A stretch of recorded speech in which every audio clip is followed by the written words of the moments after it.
Welcome to the Public Accounts Committee on Monday the 13th of January 2025. Children from disadvantaged backgrounds are less likely to perform well at school compared to their peers, with an impact on their future life chances.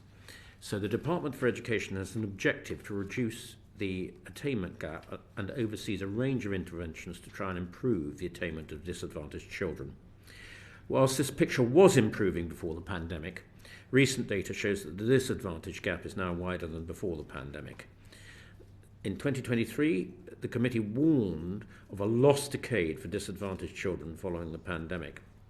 The NAO's latest report indicates that there's been a lack of sustained progress on reducing the attainment gap and limited understanding of where the department's funding to support disadvantaged children is having its most important impact. So today we will question witnesses from the Department for Education about progress on narrowing the attainment gap, how well spending focused on disadvantaged children is working, and how the department is overseeing the sector to deliver its intervention. And we are very pleased today to welcome from the Department for Education Susan Acton-Hood, the Permanent Secretary. Welcome, Ms Acton-Hood. You've been here many times before, but we're always delighted to see you. Julian Chua, I think that's correct pronunciation. Chua, yes. Chua. Thank you. Your Director General for Schools, and Tony Foote, the Director General for Strategy. However, I've got a rather pleasant announcement to make before we get into the main session. So before we begin, a special congratulations to our regular attendee, the Treasury Officer of Accounts, who normally doesn't get much to say, but today he's going to get a very warm accolade from all of us.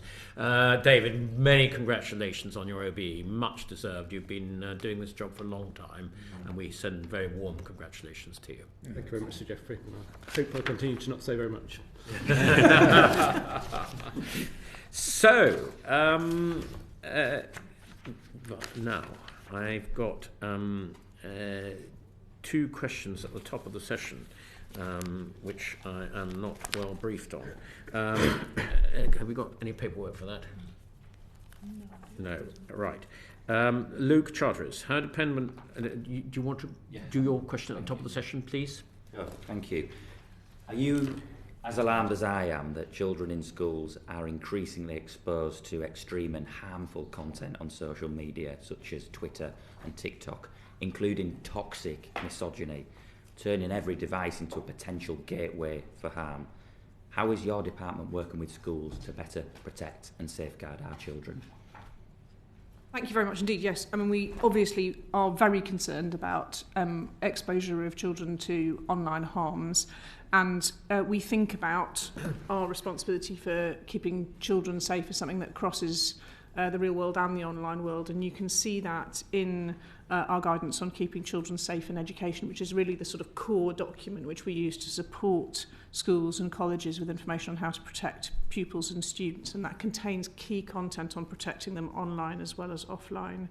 We've also worked very closely with colleagues across government on children's exposure outside school, and as you will know, we issued guidance last year that prohibits the use of mobile phones in schools throughout the school day, and that's not just in lesson time but in the time between lessons, so including break times and lunch times. It's for school leaders to work out exactly how to implement that, but we wanted to send a really strong and clear message that it was important for children to have some protected time in which they could concentrate and focus on learning, and recognise that there was a real challenge around not just that very harmful content that you described, but actually also some of the risks of attention focus and distraction from mobile devices as well. Thank you, Chair. You happy? Ms Acton-Hood, you recall when we had our hearing on franchised higher education providers that higher education institutions, particularly franchise providers, cannot register with the Office for Students, given this is an important check to protect taxpayers' money. Basically, could you just comment on that and whether you are prepared to ask them to publish their franchise agreements, the universities prepared to publish their franchise agreements? Yes, so we've been moving quickly following on from that hearing, and we've worked with the Office for Students, and they published an insight brief in September 2024 which set out and described the formal investigations they've opened into some university and college subcontractual arrangements. And they said that their next cycle of quality assessments will focus particularly on the academic experiences of students studying through subcontractual arrangements. They also said that they had imposed additional requirements on universities and colleges that subcontract to give extra transparency and information. They're taking steps to publish more data. The student data record will expand to cover students studying under subcontractual arrangements, particularly where they aren't included in data returns elsewhere. And the OFS is also making changes to the financial information it collects from universities and colleges, including a new requirement to provide information about the financial flows for lead providers relating to their subcontractual arrangements. We also committed that we would bring forward the next stage of our work on this through a consultation at the beginning of this year, and I can tell the committee that we're on track to do that by the end of this month. Okay, well, that's really helpful. Thank you. And can I just ask you a question about Ectis, which was a firm led by a UK envoy on ethics, made 13 million out of a not-for-profit visa services in January 25. Could you just comment on that, please? Yes, and I might bring Tony in because he's been working very closely on addressing this as well. Yeah. So, as you say, Ectis are a company which provide UK's ENIC services, that is National Information Centre, and that's essentially a service to recognise qualifications across international boundaries and show what is equivalent to what. And it's a service we're required to have under our treaty obligations. It issues about 45,000 statements a year showing comparability. They also provide some related services for the Home Office.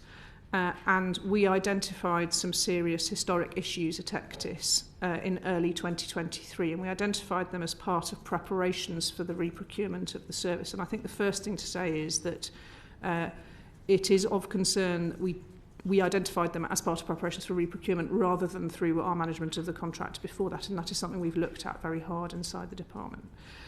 Essentially, the services were being provided under a concession contract, so there were no payments being made.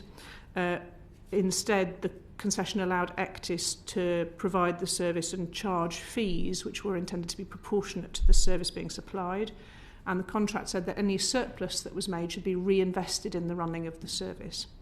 And the substance of the issue that we uncovered was that not all of the surpluses being made had been reinvested in the service, so they were breaking their contractual terms. And as soon as we became aware of that, we took steps to intervene.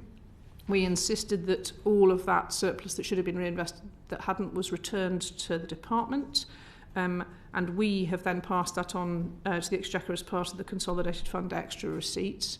And we also insisted on leadership and governance, profound leadership and governance change at Ectis. And Ectis repaid 13.64 million. So we're confident there's been no loss to the taxpayer as a result of this, but we have carried out a really thorough review of how it came about that this wasn't identified sooner. And we've also changed the basis of the contract for the future.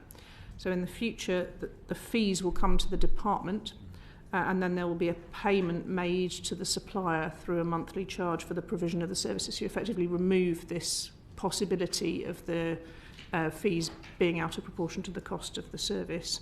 And we've also reviewed and strengthened our contract management arrangements to oversee the delivery of that service. I don't know whether you want to say any more, Mr. Foote, and particularly you can reassure the committee that it would never be able to happen again as a result of that review that Ms Ackland-Hood has just referred to. Precisely, as the Permanent Secretary has said, we have fundamentally redesigned the contract so that it is in future no longer a concession contract, rather a simple payment for services. So the supplier is paid for the services delivered, but all fees are received by the Department for Education and by government. Well, thank you, both of you, for those that clarification on Ectis and on the franchised agreements with universities. So I suppose we now come to the main session, please. And The first question from me is why is the gap in education attainment between disadvantaged children and their peers so wide? And indeed, as I indicated in my opening remarks, it appears to be, if anything, widening still.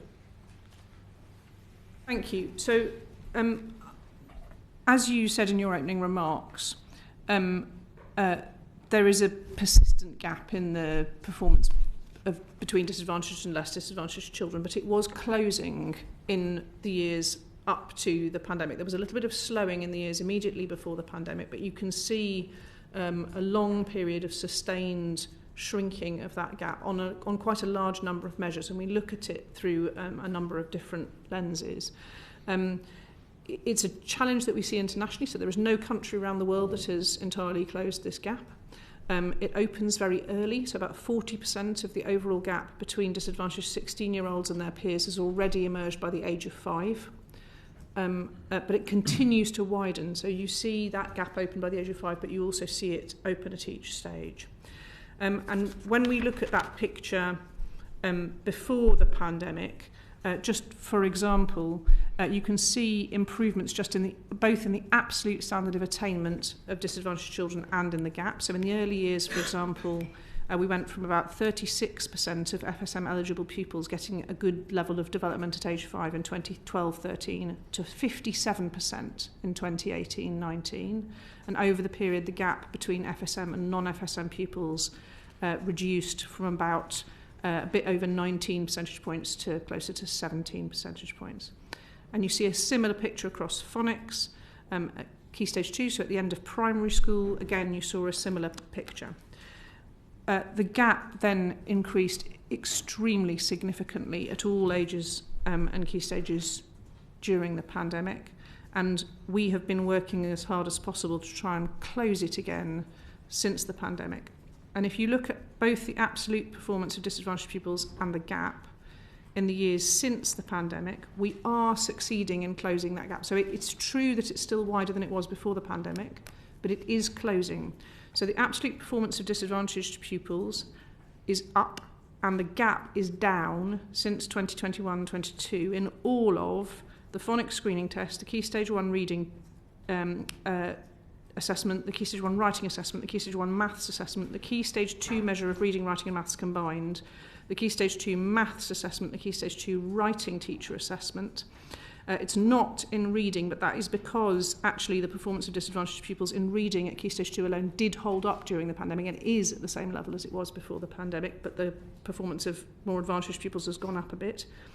In the early years and foundation stage, the performance has gone up, but the gap has not closed as much. And then in secondary, the picture is a bit more complicated. So the disadvantage gap index is closing, and I can talk about that in a minute if that's helpful. It's another measure we use. The percentage getting level 5 and above in English and maths actually was already above pre-pandemic levels in 21-22, but the advantaged students are doing even better, so the gap in absolute terms widened. So we've got a better position on the gap closing at primary than we have at secondary. We know that when we close it at primary, we can expect to see that come through. So when it widens, we have a lag effect through the rest of the system for a bit, and then as we close it, we can improve it. I think you asked about why, both why there's a gap and what works in closing it. Do you want me to stop though, because I'm conscious I've talked a lot? I think we'll just stop there and just perhaps give Mr. Foote a chance. And ask you what you're doing about publishing a plan, setting out how you will reduce the disadvantage gap as quickly as possible and the expected trajectory. Absolutely. So, as the Permanent Secretary says, that's the picture on attainment gaps recently, and while they're closing, they're not closing as fast as we would want them to.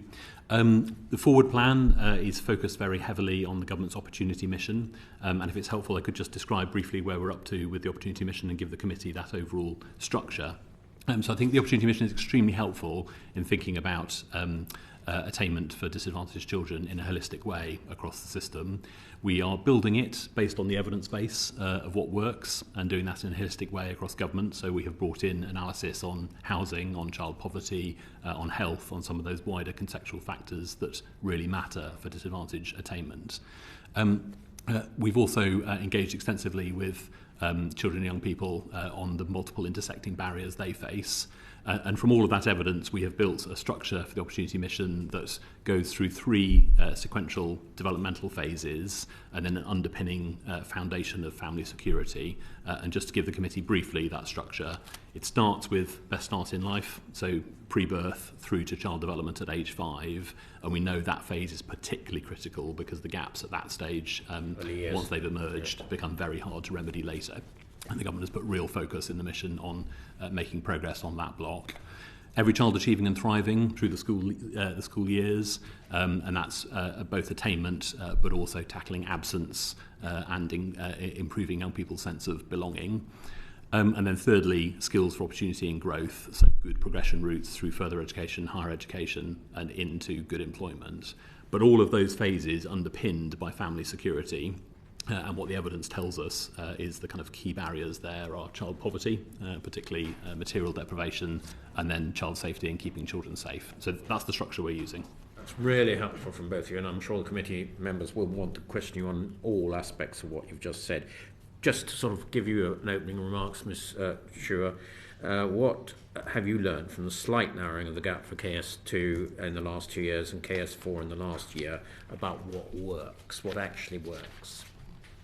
Briefly, because we will be coming to different bits of that. I think we look closely at the evidence base in terms of what really has made a difference, and also the use of evidence by schools to directly make sure they are using the right type of mix of activities. What we know at the heart of narrowing gaps is teacher quality is absolutely central to that, and obviously the work that we're doing to improve recruitment and retention of teachers is central. We may want to talk a bit more about that, I suspect, as we move through the session.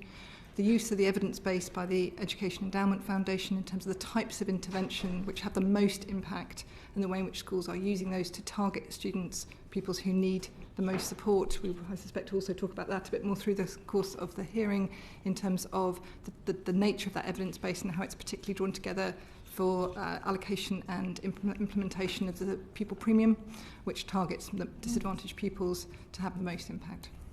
Well, that's really helpful opening remarks from the three of you, and we will want to press you on some of those issues. So I now turn to Rachel Gilmore, please.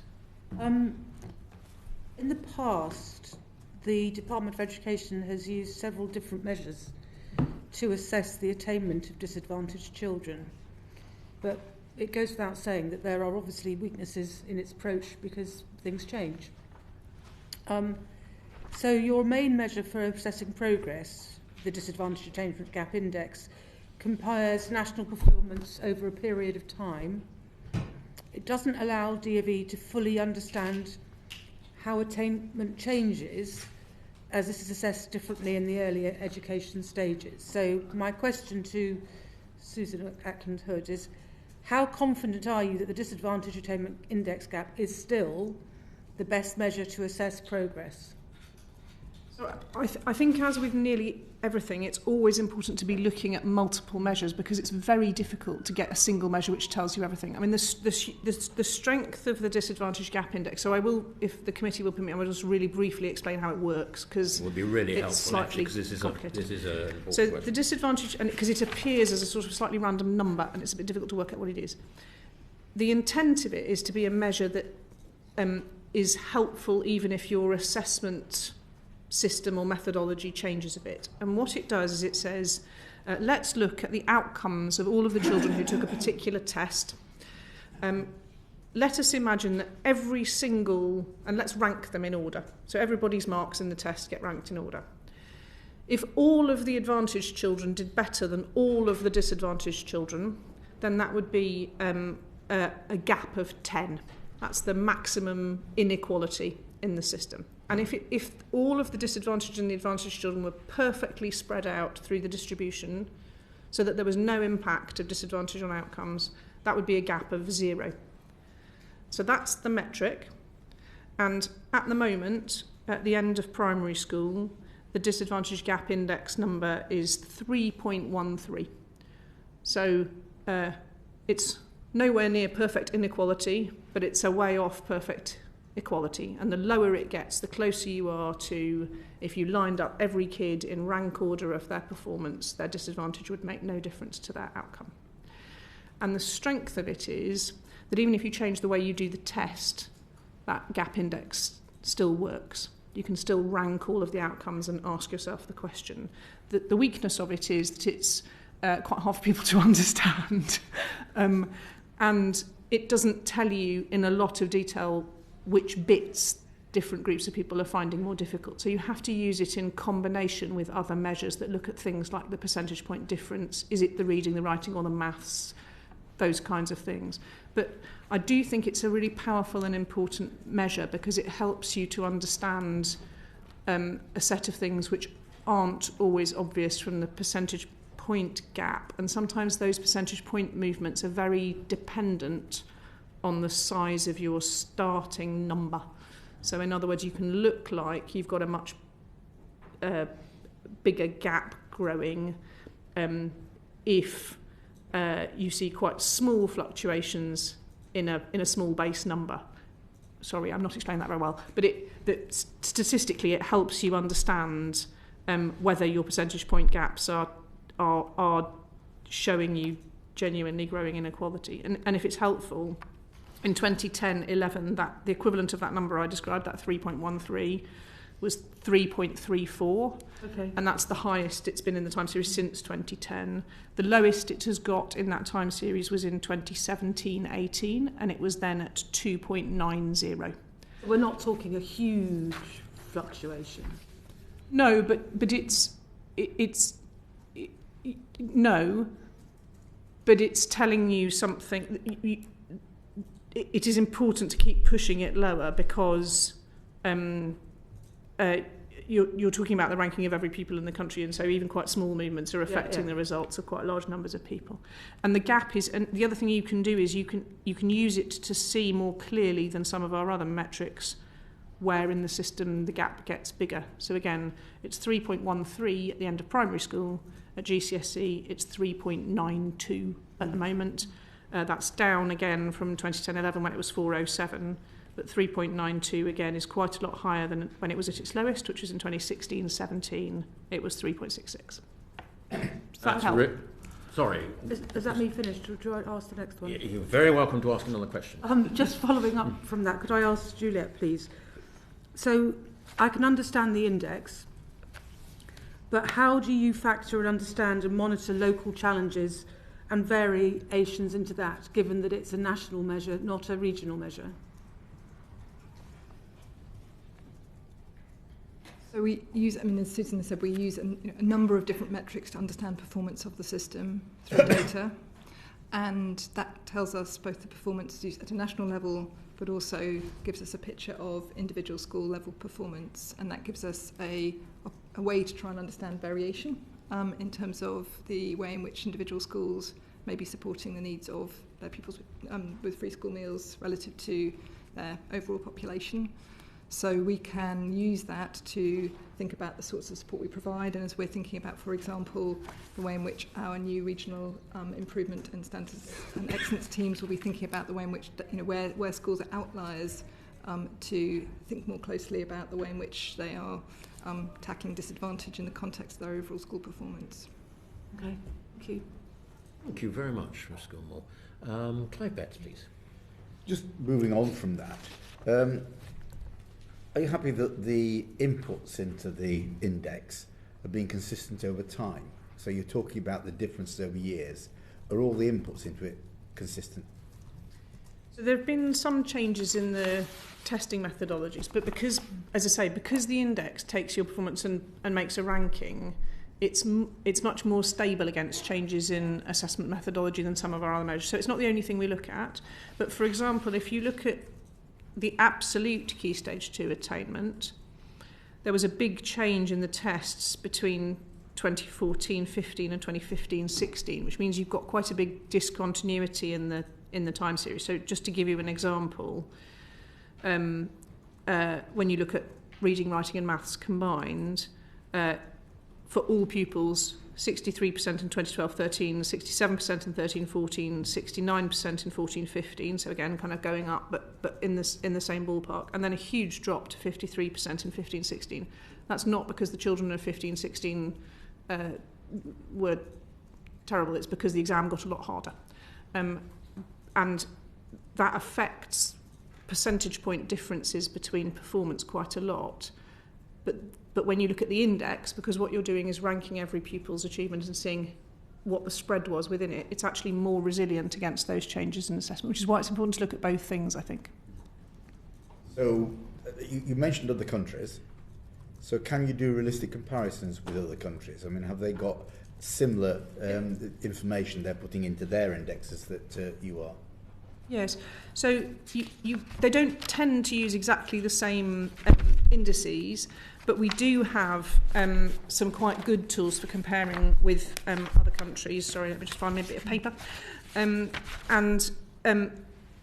The key thing is international studies, including those run by the OECD. So many of the international studies will look at performance by disadvantage. The one I'd pick out from some of the recent studies is the PISA results, in which we saw some quite good performance by England. But one of the most pleasing things about it was that in the report on that, the OECD cited the UK as one of 10 highly equitable countries. They mean in that the education system shows better results for disadvantaged pupils than you would expect. So they measure the impact of socioeconomic status on the variance in maths, science and reading performance. And in all three, the variance in performance that could be explained by socioeconomic status was lower than the OECD average. So socioeconomic status has less impact on your performance in the UK than on average across the OECD. And they also looked at what they describe as the proportion of academically resilient pupils. Mm-hmm. So they look at those who are in the bottom quartile of socioeconomic background but perform at the very top end. And they also saw that we had above average OECD proportions of academically resilient pupils in each of those three subjects. And is academic resilience, performance in exams, all that we should be measuring? No, absolutely not. I mean, it does matter because it's quite highly correlated with lots of other outcomes. So it is still a good predictor of lots of positive life outcomes. But no, we also look at, and again, there's been lots of attention on this, we also look at well-being, where we don't perform so well internationally overall. And we look at things like progression into work and... Looking at progression at the other end of the scale, in early years, you clearly haven't got that academic information there. So, how I mean, you talked about kids at age 5 coming in, or indeed earlier. They're all set up for life in terms of their educational achievements once they get to that stage. But you haven't got a consistent way of monitoring what happens during that whole period, have you? So at 5, we use something called the Early Years and Foundation Stage Profile, which looks at a number of domains, and we do know quite well how that correlates with expected later performance. So we can look at how children are coming to school at 5, and well, it's at the end of reception usually. So the profile is measured after most children have been in school through the reception year. And we can track pretty well which bits of that are predictive of later success. And as I say, that explains about 40% of the gap you then later see at 16. Examples of what you look at that age. Oh yes. So the Early Years and Foundation Stage Profile looks at a number of domains of development. So it look at things like gross motor skills, walking, fine motor skills, holding pens. It'll look at your social and emotional development as well. Can you play with other children?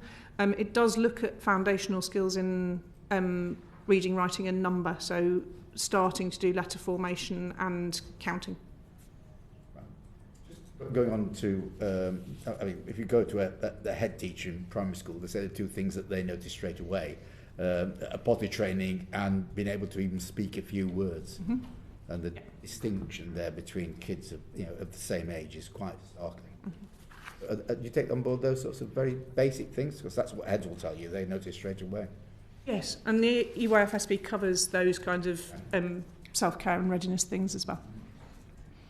Going on to another big problem, and there's probably differences here that need monitoring, is absences from school and disadvantaged children probably being absent more often, or certainly have severe absence more often than other kids. So what's your explanation about that? What are your policies to try and tackle it? Yes, and I'll bring Tony in on this in a minute. You're absolutely right. We do see more absence among children from disadvantaged backgrounds and those on free school meals. We saw higher absence rates for those children before the pandemic as well, and absence rates for all children increased during the pandemic, actually in roughly the same proportion, but because children on free school meals were absent more before the pandemic, that's meant there's an even more acute challenge now, and this is absolutely critical to, I mean, it's a critical issue in its own right, but it's also absolutely critical to the gaps in attainment. Tony, do you want to come in? Sorry, I'm so sorry. Sorry, Juliet. I think when we look closely at attendance, we see broadly two related but quite distinct problems in terms that we need to really tackle and need to accelerate progress in terms of improving attainment overall. One is, attendance overall. One is the broad challenge, essentially, that we see 2.8 million children overall missing between 5 and 15% of their school sessions a year. We're beginning to see good improvement in terms of some improved reduced absence at primary, but we're not seeing the same rate of improvement for disadvantaged pupils. So we need to accelerate our in-school response. That's driven a lot by factors such as low level of anxiety, health worries, maybe some change in attitudes in relation to attending school absolutely consistently. And then the related but distinct challenges you described are persistent and severe absence, where we see a concentration of pupils who are missing over 50% of school, persistent absence, with a higher proportion of those who are disadvantaged pupils. We see the drivers to disadvantage and to persistent absence taking account of some of what I've already described in terms of overall absence, but specifically also exacerbated by issues such as poor mental health, relationship with special educational needs, and also some of those broader out-of-school factors that Tony described in relation to the opportunity mission that we also need to address. So action to think about the relationship between homelessness, transport, sort of churn in terms of life circumstances, and support more broadly in terms of mental health and not being able to get the CAMS appointment for a year when you get referrals. Attendance is absolutely central to the opportunity mission. It's one of our key priority areas, and we will be using both the tackling the in-school factors with the sort of activity that we need to do in school, but also thinking about that broader out-of-school support. Just finally for me, we talked in general terms about children. Have you looked in particular at issues to do with gender and ethnicity, whether they are factors at play in terms of how disadvantaged children perform, with their school absences, and whether there are particular issues that should be addressed there? Susan and Tony may also want to come in on this. We've got world-class data now on attendance in a way that we didn't historically have. Indeed, it's attendance is an international challenge and one that we the data that we now have enables us to look at a pupil level. Actually, when we look at patterns of attendance, it enables us to look at particular areas of drop-off, different year groups, different cohort effects. To look at the pattern for different groups of students within that. It allows schools themselves to look and start to target more specifically different patterns of gender related to mental health challenges. So that does begin to give us more of a granular data set against which to understand patterns of attendance. So one of the issues often raised is white working class boys. By the time they get to 13, they've decided school's not for them. They either don't want to be there and they're not there, or they don't want to be there and they generally don't learn. Have you got particular plans, policy in place to help schools address that? It's not just leaving it up to schools to sort it out themselves, is it?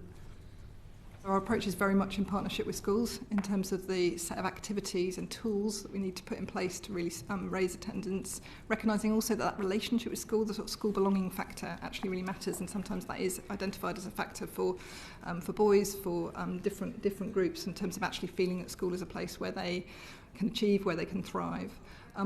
That we issued new statutory guidance for schools overall in terms of an approach which is about taking a support-first approach, but very explicitly thinking about the role of mentors as an area that we've expanded. So it's a one-to-one relationship for those who we're seeing particularly persistent absence in. That can really help in terms of actually building a stronger relationship to be able to return to school. Also about the curriculum. So making sure that it actually addresses what white working class kids might actually want to aspire to.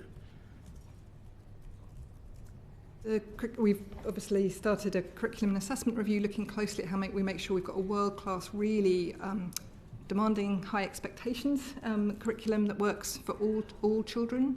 I think I would just pause about whether or not we should have a different set of expectations for the curriculum for different groups of pupils within the system. I do think we want to make sure that it's broad, it's balanced, it's really engaging. Some of that's in pedagogy as well as in the curriculum. Kids from different backgrounds in different situations, might it not?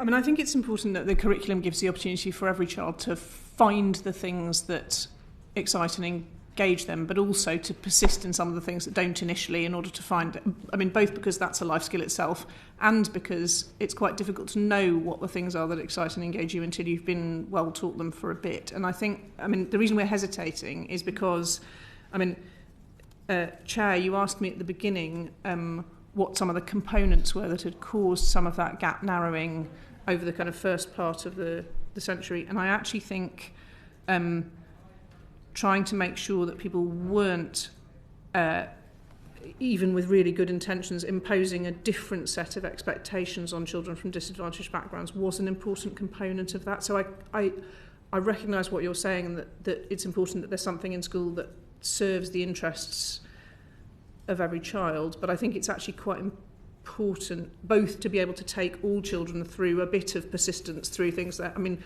I actually think, sorry, this might not be government policy, I think being able to support children through persisting with things that are challenging, that they might not initially think are a thing for them, is itself something valuable. It's a highly skilled bit of, I think actually pedagogy is as important in that as curriculum. So how do you attach children to and interest them in things that they might not initially feel that attached to or interested in is as important as how do you make sure there is something that meets initial interest, and that we want a curriculum and pedagogy that can do both of those things. It's very easy, Ms Ackland, to drive us all into despair with all the detail and think it's all terrible. But actually going back to Ms Bett's question, if I take you to paragraph 1.9 on page 17, that paragraph tells us that the international data from 2022 assessing a knowledge of skills of 15-year-old pupils in maths, reading and science show that England performs significantly better with other OECD countries. It also says that England had a higher proportion of OECD average pupils who perform well academically despite their socio-economic background. So they say, with United Kingdom's education system being described as highly equitable. Yes. So, I mean, there are pundits out there that say, despite what we might think and the detailed questions we're asking you, that the system, compared to some of our international comparators, is not too bad. I think this is a classic case of it's important to recognise the things that we have had some success in without allowing ourselves to in any way become complacent about it. So I do think we have had some successes. I have to say those aspects of the OECD report were some of the most pleasing, and the fact that it wasn't just an increase in overall attainment, but that they did make those reflections about equity, and that we do have those that is the academically resilient pupil group I was describing earlier, is really pleasing. But we still have a really significant gap between children from different backgrounds, and I don't think we should be satisfied with ourselves until we've closed it. And that's a highly aspirational thing to say, because as I said at the beginning, there's no country in the world that doesn't have a gap of some kind, but we just shouldn't be satisfied, and we should also recognise that you know, as you go back into history, people's perceptions of what was possible on this have changed really fundamentally. I mean, again, I don't want to be polemical about it, but you read pamphlets from the 19th century describing why it was pointless to teach working class children to write, which I think we might have moved beyond now. But we should keep aspiring for really high standards and really good performance for every child in the system. That last sentence is something that we would all agree with, and so thank you for that. I now pass it on to Anna Dixon. Thank you, Chair, and welcome to the witnesses. Before I proceed with my questions, I do just need to declare conflict of interest. So I worked with Juliet when she was Director of Care and Transformation at the Department of Health.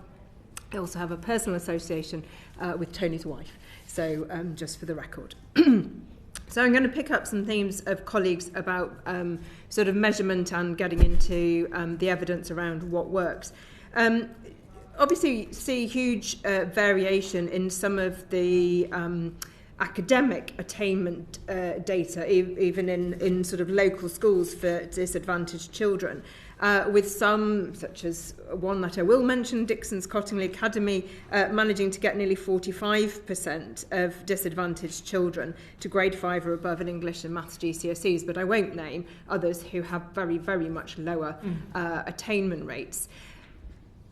Clearly, that is a school that's done a great job of turnaround, school leadership. I've visited. There are lots of factors that you can see. I suppose the question is, how much can we trust sort of these comparisons, given a couple of factors that are mentioned in the the NAO report and also in some of the evidence that we've received on two counts. One is who counts as disadvantaged children. So free school meals not being an entirely robust measure. We know that some of the most vulnerable children, one of my head teachers said, in fact, they either don't or find it difficult to apply for free school meals, so we're sort of missing out there. And then the other really in terms of these academic attainment measures, again, I think it was paragraph 2.2 in the NAO report, where the variation in actually entering exams, so 8.3% of disadvantaged children are not entered for exams, whereas it's just 2.3% of those not known to be disadvantaged. So I really do want to just push as to whether these are sufficiently robust measures for us to really know what's going on in terms of academic attainment for disadvantaged children. As it's a measurement question, I might address it to Mr. Foote. Yeah. Very good set of questions. I mean, I think I'd start by saying I do think that FSM is the single best measure that's available, and it is important to have a simple and understandable measure across the system. But it's absolutely right that that cannot be the limit of what we look at because of some of the issues that you have described. So we look at FSM overall, we look at FSM 6 and those people who have been eligible for FSM in any one of the last 6 years. We look at persistent FSM. I think that really matters, children who have been persistently FSM for a long period of time. And then we look at other markers of disadvantage like looked after children. And again, the Opportunity Mission gives us the structure to do that consistently across each of the life phases. The one of the points where I think it's really important to think carefully about the metrics and measures we're using is how those get applied in the funding systems. And we've done a lot of research in that territory, in that space, which broadly says you get the best correlation with need by taking individual pupil measures, particularly FSM 6, and then putting it alongside area-based deprivation measures like EDACI. And having a combination of those two things. We've built that into the school's national funding formula. We're increasingly building it into the early years national funding formula in the context of that evidence base. Yeah, I want to come on to that really in terms of how you therefore balance decisions about where to invest, given sort of some of the emphasis in here on academic attainment, but the point that you were making, particularly in relation to the Opportunity Mission, which is on wider outcomes. So again, some of the local schools, which I guess are in those more area-based deprived areas, are dealing very much every day with the impact of poverty, and the Child Poverty Action Group, was really highlighting just how much time and resources, in fact, additional resources the schools are having to spend just in mitigating the impact of poverty. So, hungry children can't learn, don't have clothes that are suitable, come to school, can't get to school.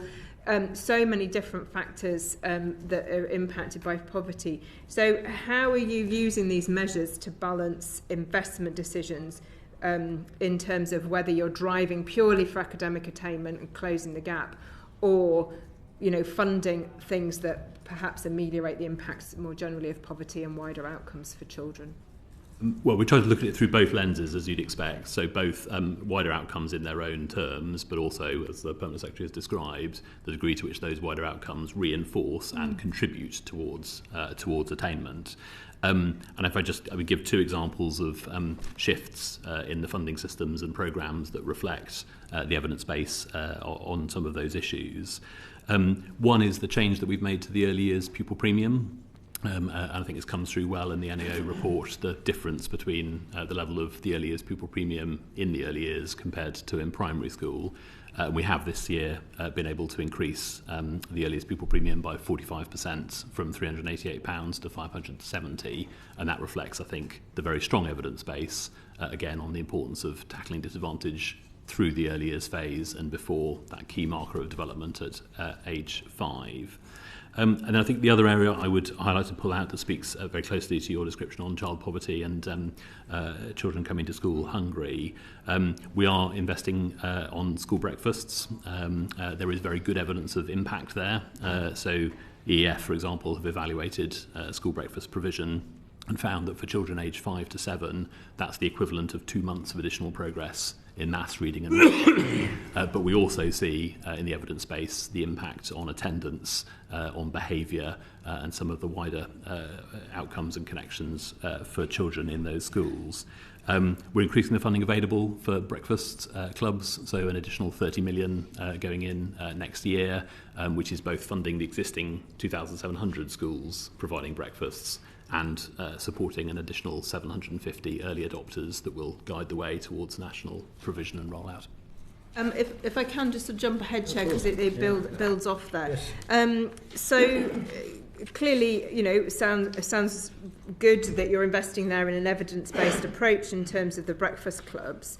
But looking at the EEF data, there's hugely positive evidence for national tutoring programme.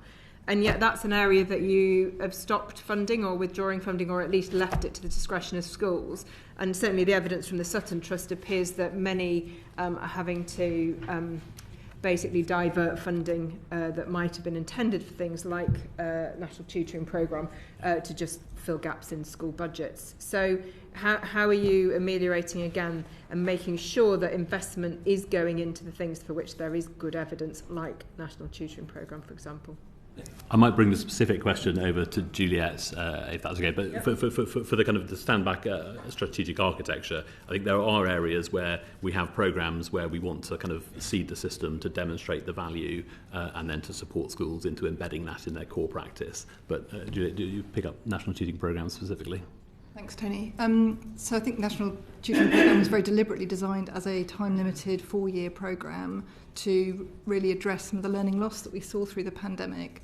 And I would note that when we set up programmes in general, we do try to reach a point where we can then mainstream that, to actually build that evidence, build that practice in such a way as that you're not actually sort of on a permanent basis having multiple ring-fenced programmes. So what the National Tutoring Programme did very clearly was absolutely prioritise specific interventions through subsidised support for schools in terms of offering, as you say, drawing on the EEF evidence in terms of the role of academic tuition, one-to-one and group-level tuition through a range of different models.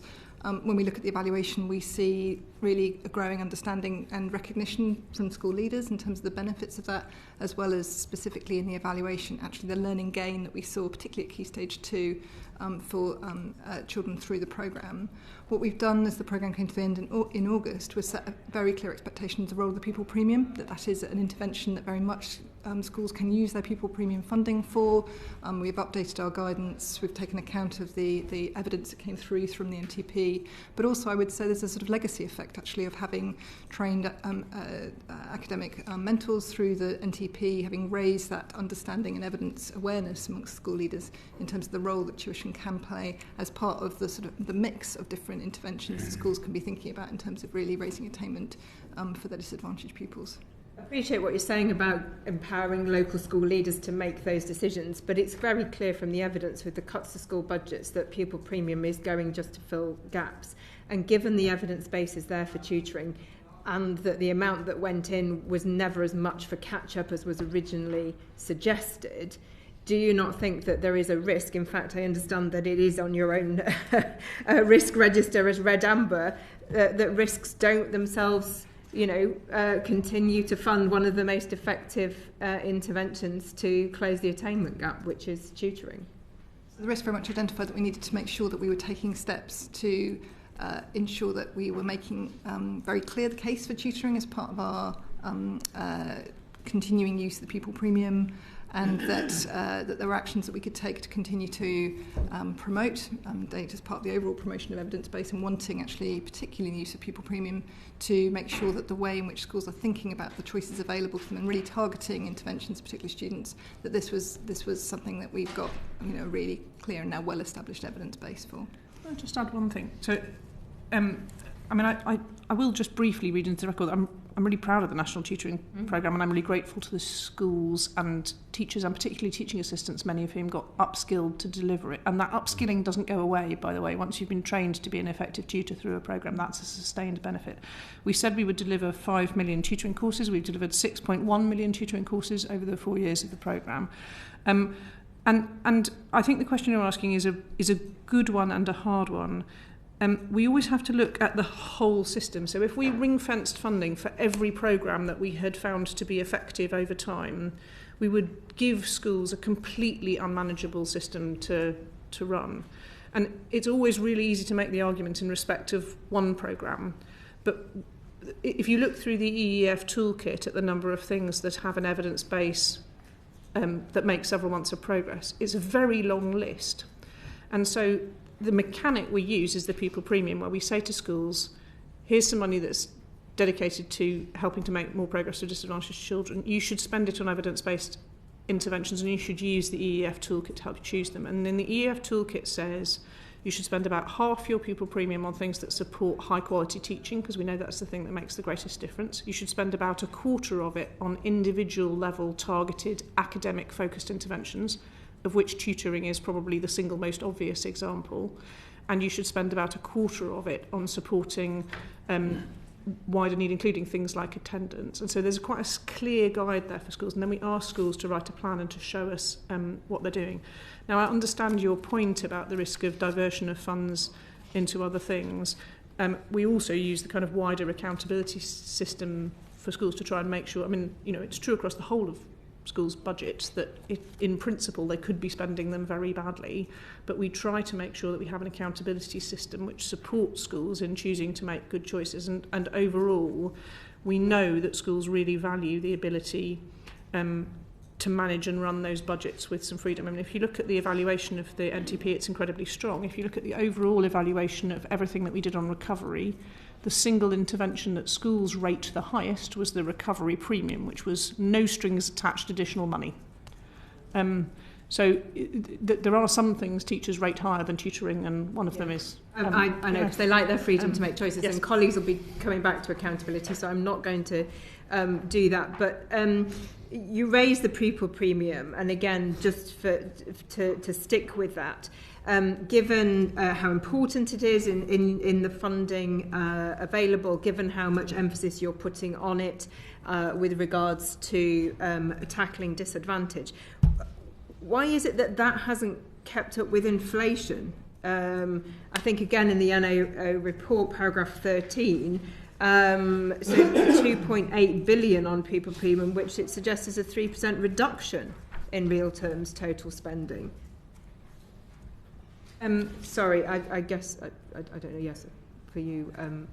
Do you want to come in? So I recognise that picture and the description as set out in the NAO report.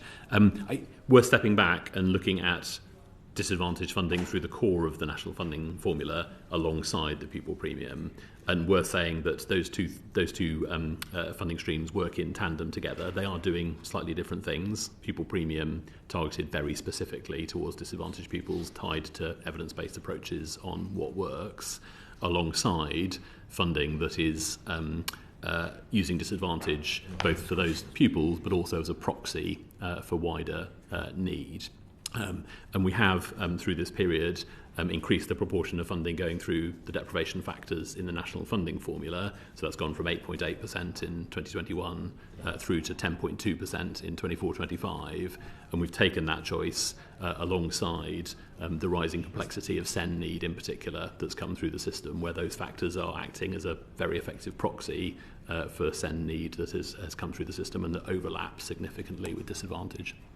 Right, so I'm just trying to understand. So, yes, you have increased the funding in the national funding formula at the same time, but as you say, they are quite different in that the pupil premium is at least intended to be more directly addressing disadvantage, where we've seen the gap get worse and attainment sort of levels deteriorate there for disadvantage.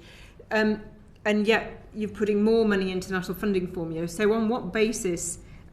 I'm just wanting to understand sort of how you think more money in the national funding formula, what are the mechanisms? Do you have a theory of change, a plan for how you anticipate those increases in funding to feed into increases in improvements in the performance and attainment of disadvantaged people? Yeah, absolutely. Just continuing briefly on the balance between the NFF and the pupil premium. Obviously, in a constrained budget, we look across those things and think about the balance of funding between different routes. I'm trying to describe there the sort of the rationale for the increase in the factors in the disadvantage elements of the NFF alongside that rising complexity of need in SEND. But of course, that balance we keep under review and will continue to do in future. The other area I think that comes through in the NAO report, which I've talked about previously, so I'll be very brief, is the disjunct between the early years pupil premium and the primary pupil premium. And I think there's a good evidence base for the increase in funding that we are taking forward in the early years pupil premium space. And then stepping back on your kind of theory of change question, absolutely. And we have, there's a complicated evidence base on the interaction between resources and attainment and school performance, but the evidence does tell you that you see some correlation and impact, but you see a significantly larger correlation and impact for funding that is targeted towards disadvantaged pupils through the general funding system. So we do see the evidence base that supports tilting funding in that direction, and then we use the accountability system writ large across school performance in total to make sure that we are driving performance for disadvantaged children as well as for the wider group of children. Okay, I'm conscious that colleagues may press. I just want to pick up two things in Ms Dixon's questions to you, and let's just stick with this pupil premium for a minute. We've had evidence from the Early Education and Childcare Coalition. I mean, and this is always, once you've given somebody an increase, there's always got somebody who's asking for more. But given we all agree on the importance of early years interventions, I just put it to you to get your reaction.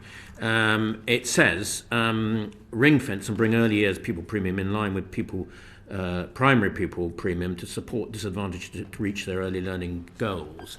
So, I mean, you've given a significant increase in this early years pupil premium, and there's also, we've had evidence that it should be extended to 2-year-olds as well. Do you think you've got... It does cover 2-year-olds. It covers anybody on an entitlement place. Yes, exactly. Do you think you've now got the balance of funding about right for this early years pupil premium? I think we will continue to review that in future. I think it's important to say, while there is a very strong evidence base on the early years pupil premium and the investment in disadvantaged children in the early years, you do have to make sure that increases in funding go alongside the evidence base on how well that funding can be spent and spent effectively. And I think it is fair to say that while we have a very developed evidence base in the schools phase, underpinned by the EF, we have some evidence in the early years phase, and we have increasingly evidence of pedagogical interventions that work through our stronger practice hubs and that work, but it is still developing. And so matching increases in funding with the developing evidence base is important. So we were coming on to the National Tutoring Programme later on, but just so we complete it now, if you like, sure. Given that you're not going to provide any subsidy for it this year, paragraph 3.12 on page 43 of the NAO report found that only 15% of school leavers surveyed said they would continue to provide tutoring after the NPT ends, with 48% being unsure and 27% saying they would not. So given that you're not going to fund it, it does seem that this successful programme is likely to run considerably downhill. Why have you declined to fund it when it was so successful? I mean, as I say, like lots of the things we do, it was designed on the basis that you would tie funding to it for a period, and then you would, and effectively we've been reducing the co-funding rate over the 4 years of the programme, so that's come down over the course of the programme, and then we would mainstream it once we'd kind of established the value. And I think you would expect to see some drop-off between something that's effectively a free good and something where people have to make a decision within their budget about whether it's worthwhile. We do see, I mean, the other way of reading those figures is that there's a really significant number of heads who intend to continue it even though we're not funding it, and really quite I mean, the don't know group was quite large, and depending a little bit when you ask the question, that will I think that will be a little bit because school budgets for next year will only relatively recently have started to become clear to heads. But I do think the principle that we want schools to look at the evidence and their pupils and what they can spend the money on that's going to make the most difference is right. And I don't think we would say that the evidence base for NTP is so strong that it's literally always and everywhere the right thing to do for every disadvantaged people. We are going to keep tracking it though, so we will keep collecting the data, and we'll keep that under review, and we will also continue to communicate about the impact. So again, there are now a lot of things in the system which are not individually funded, but where the data and evidence is so strong that they are extremely widely used using schools' own funding. So we've got track records in other areas of being able to kind of do that in embedding. And I take that reassurance, but talking to some of my own school heads, I mean, it was quite difficult to recruit to find these either existing teachers who were prepared to do the extra work or different people to provide the national tutoring programme. I'm wondering if that's one of the reasons why you're not funding it, because some schools were able to do it and others weren't. And therefore you're leaving the discretion to the school. And if you leave the discretion to the school, I'm not sure the schools that perhaps need it most will be the ones that won't do it. I mean, there's always a risk when you give more freedom that the people who make the greatest use of the freedom are those who are already doing well. I mean, I think that's something we always have to look at in the system. I mean, I think the other thing I would say is we've also got a lot of work going on the work that we're doing to strengthen our ability to support schools that are not performing as well as others. So the work on our RISE teams that will work with a larger group of schools than has been possible in the past, where performance is challenging or where Ofsted raised concerns. So alongside that, there's a bit more architecture going on so that where schools are struggling, we can get alongside and support them. Now, that won't always be with spending your pupil premium on NTP. It will be with the thing that the school is finding challenging that's impeding its performance. But again, it allows us to get alongside where there may be challenges. Reassuring. I should have said at the beginning, Rachel Gilmore is going to come in next. We've established a new procedure whereby after an hour of the public hearing we have a 5-minute break. So after Rachel Gilmore is finished, we will be having a 5-minute break. We will not clear the room, and if everybody, I'll tell you when we're having it and when we need to be back, but if we can be back then it won't actually prolong the hearing too much. Rachel Gilmore. Thank you. So I'm referring to figure 5 on page 22 and figure 6 on page 25 of the report. Can you tell me something that to me, but that's possibly because I'm not as intelligent as you, something that is obvious? Why have you not brought together departmental work supporting disadvantaged children into a clear strategy or approach? This is something I have to say that we are finding at almost every single one of these hearings, that there seems to be a dearth of strategy and a dearth of data, and I don't want you to fall into that category. So I'd like to know why there isn't a clear strategy or approach. Thank you. I mean, I think, again, I normally remember to start the series by saying we're grateful to the NEA for the work that they've done on this, and we are. And I think shining light on this issue is important. I think this is one of the areas where I don't think I do quite agree with the NAO's analysis that there isn't a strategy. I think what they're saying is that we haven't articulated across literally all of the department's business how every bit of it fits together. But we do, and again, I'll turn to Tony who can talk about how we organise ourselves in this, but the opportunity mission is fundamentally how we're organising all of the work of the department, and it has closing attainment gaps right at its heart, and so it essentially is the organising principle for how we're doing pretty much everything we do, and we set that out in the at headline level in the plan for change document. But internally we feel as though we do have a clear organising principle around this. Tony? Yeah, I mean, building on the NAO report, I think what that is rightly reflecting is that outcomes for disadvantaged children are embedded in each group in the department, and I think that is the right approach. We want outcomes for disadvantaged to be core to all policy and strategy in each individual area. But of course, as the report points out, that means really important to also have mechanisms for looking across the board to understand consistency. Core to me means silo. Okay, I definitely shouldn't be that. We also need to have those mechanisms for bringing together to understand the connections, the consistencies, the trade-offs and prioritisation. We have, of course, as the Permanent Secretary says, done a lot of that. I chair a performance and risk committee across the department as a whole that brings all of those groups together. We consistently look at the data and information that comes through. We feed that into the department's business planning processes to make sure that variations we're seeing in performance and attainment in the system get reflected in resource allocation decisions. But I think it is also fair to say that the opportunity mission helps us take that to another level because it gives us a clear organising structure that puts all life phases together in one framework and allows us to look at progression for disadvantaged children consistently through those frameworks. And again, I'll finish briefly. I think we are already seeing the benefits of that in terms of prioritisation. The government's plan for change has explicitly focused on the best start in life and that development at age 5 in the context of stepping back and looking across the evidence base that tells us that is where we will see particular returns for improvements in disadvantaged attainment. So there absolutely is the mechanisms.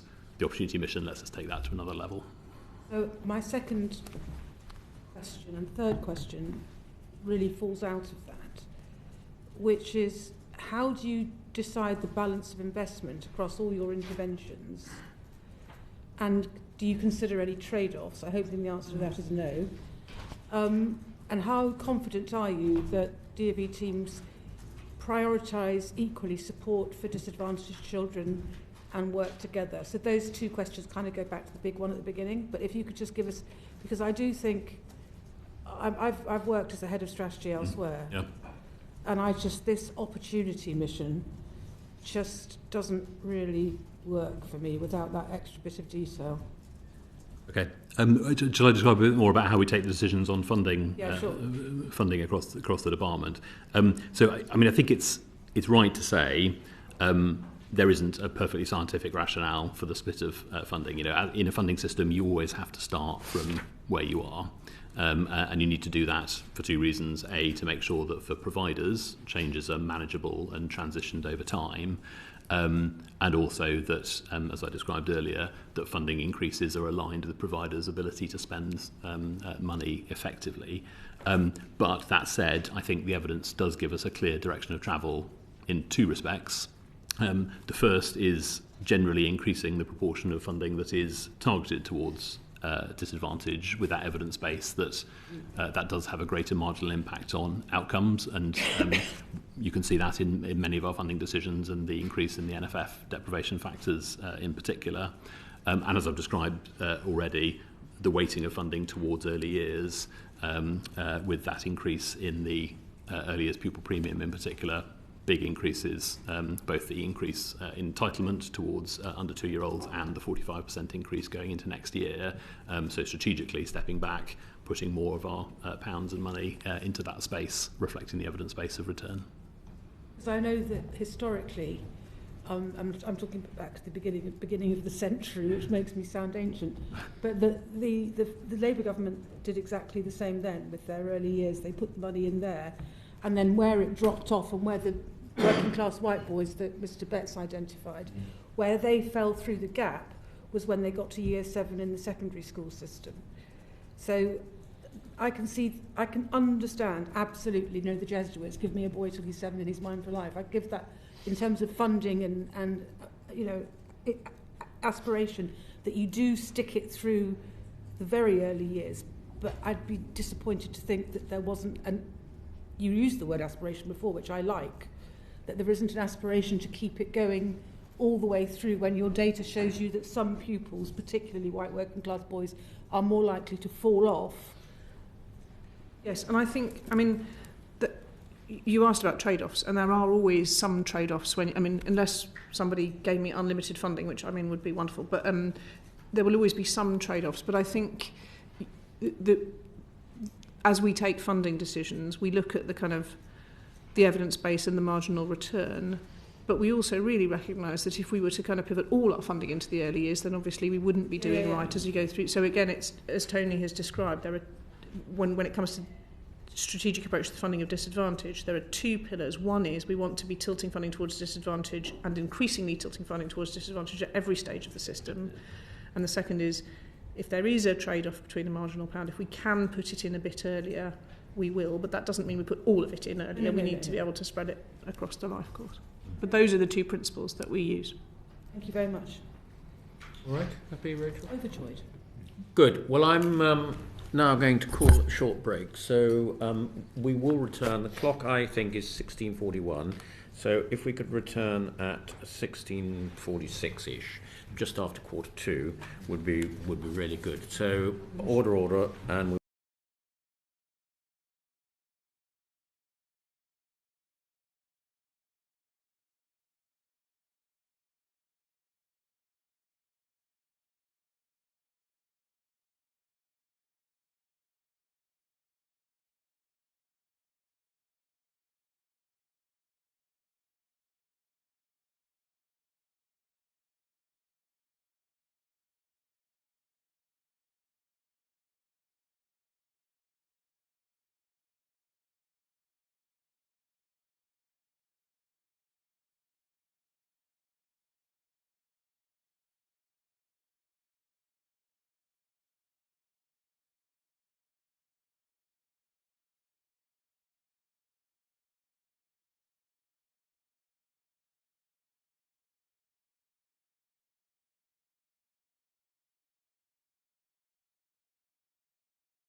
to the committee. A hearing on improving educational outcomes for disadvantaged children. And straight over to Anna Dixon, please. Yes, back to me. Thank you. So just wanting to come to cross-government working, recognising that I think when this NEO report was being prepared, we didn't have the opportunity mission, and you've talked already a little about that. But obviously it is really vital that for these disadvantaged children, that schools and indeed DfE works very closely with other government departments, not least the Department of Health and Social Care. We've talked a little about the importance of SEND. Our committee's looked at that previously with you, but other things around that sort of early language, early developmental, so on, but also with, I guess, DEFRA around food and food standards, with MHCLG around housing. So I guess there's a question which is, how do you work to address all of these different factors that may be beyond your control? And I guess, given that you've mentioned the opportunity mission, how will that either change or improve your ability to work cross-government? So perhaps we could start with you, Permanent Secretary. Thank you. Yes, I mean, cross-government work is absolutely essential to the outcomes of all children, actually, but disadvantaged children in particular. And in addition to the partnerships that you've named, I would add as one of our really critical partnerships, our partnership with DWP, yes, including on the Child Poverty Task Force. But a lot of our work, both on food, on programmes like holiday activities, and food, on understanding the experience of families in poverty, is really done in incredibly close partnership with DWP colleagues. I am going to turn to Tony, because the Opportunity Mission is a really important part of the answer to this question. So we've always sought to work in close partnership with other departments. I think mission-led government overall, and the Opportunity Mission in particular, have given an extra impetus to that, and also an additional mechanism and lever that we can use as we, again, the challenge doesn't typically tend to be that nobody is talking to each other. It tends to be that individual departments will have their own individual hierarchy of priorities, and so if the thing you're trying to do is high on your priority list and low on theirs, it can be challenging. And what the mission structure does is say, this is the priority we are collectively giving to this overall across government, and that really is already helping us to bring people together effectively. Tony, do you want to talk a bit about that? Perhaps I'll give a couple of kind of specific examples of areas that where I think this approach is already helping and showing its value. So I think child poverty and the Child Poverty Task Force is absolutely one of them. So we're working hand in glove with DWP through the Child Poverty Task Force, chaired jointly by the DfE Secretary of State and the DWP Secretary of State. Officials from both sides seconded into the Child Poverty Unit.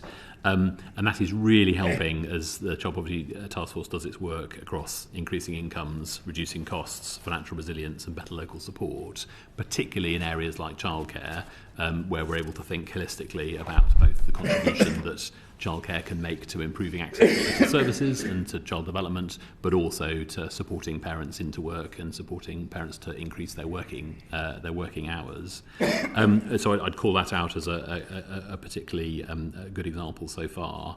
I think you mentioned briefly in your introduction, but the other area I would call out in particular is very close working with the HSC on the Best Start for Life element of the mission, where obviously the kind of early child development on health alongside educational development is critical.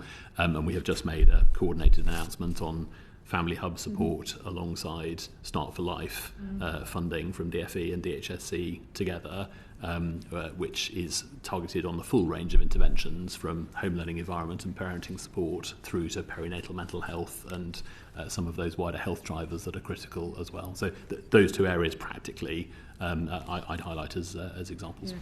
Yeah, I mean, from my work on health inequalities, in a sense, there's a win-win there. Obviously, from the Marmot work on health inequalities, those early years are drivers of lifelong health inequalities, as well as the inequalities that we're concerned with today in education. So I can see there that the DHSC, it would be a shared priority.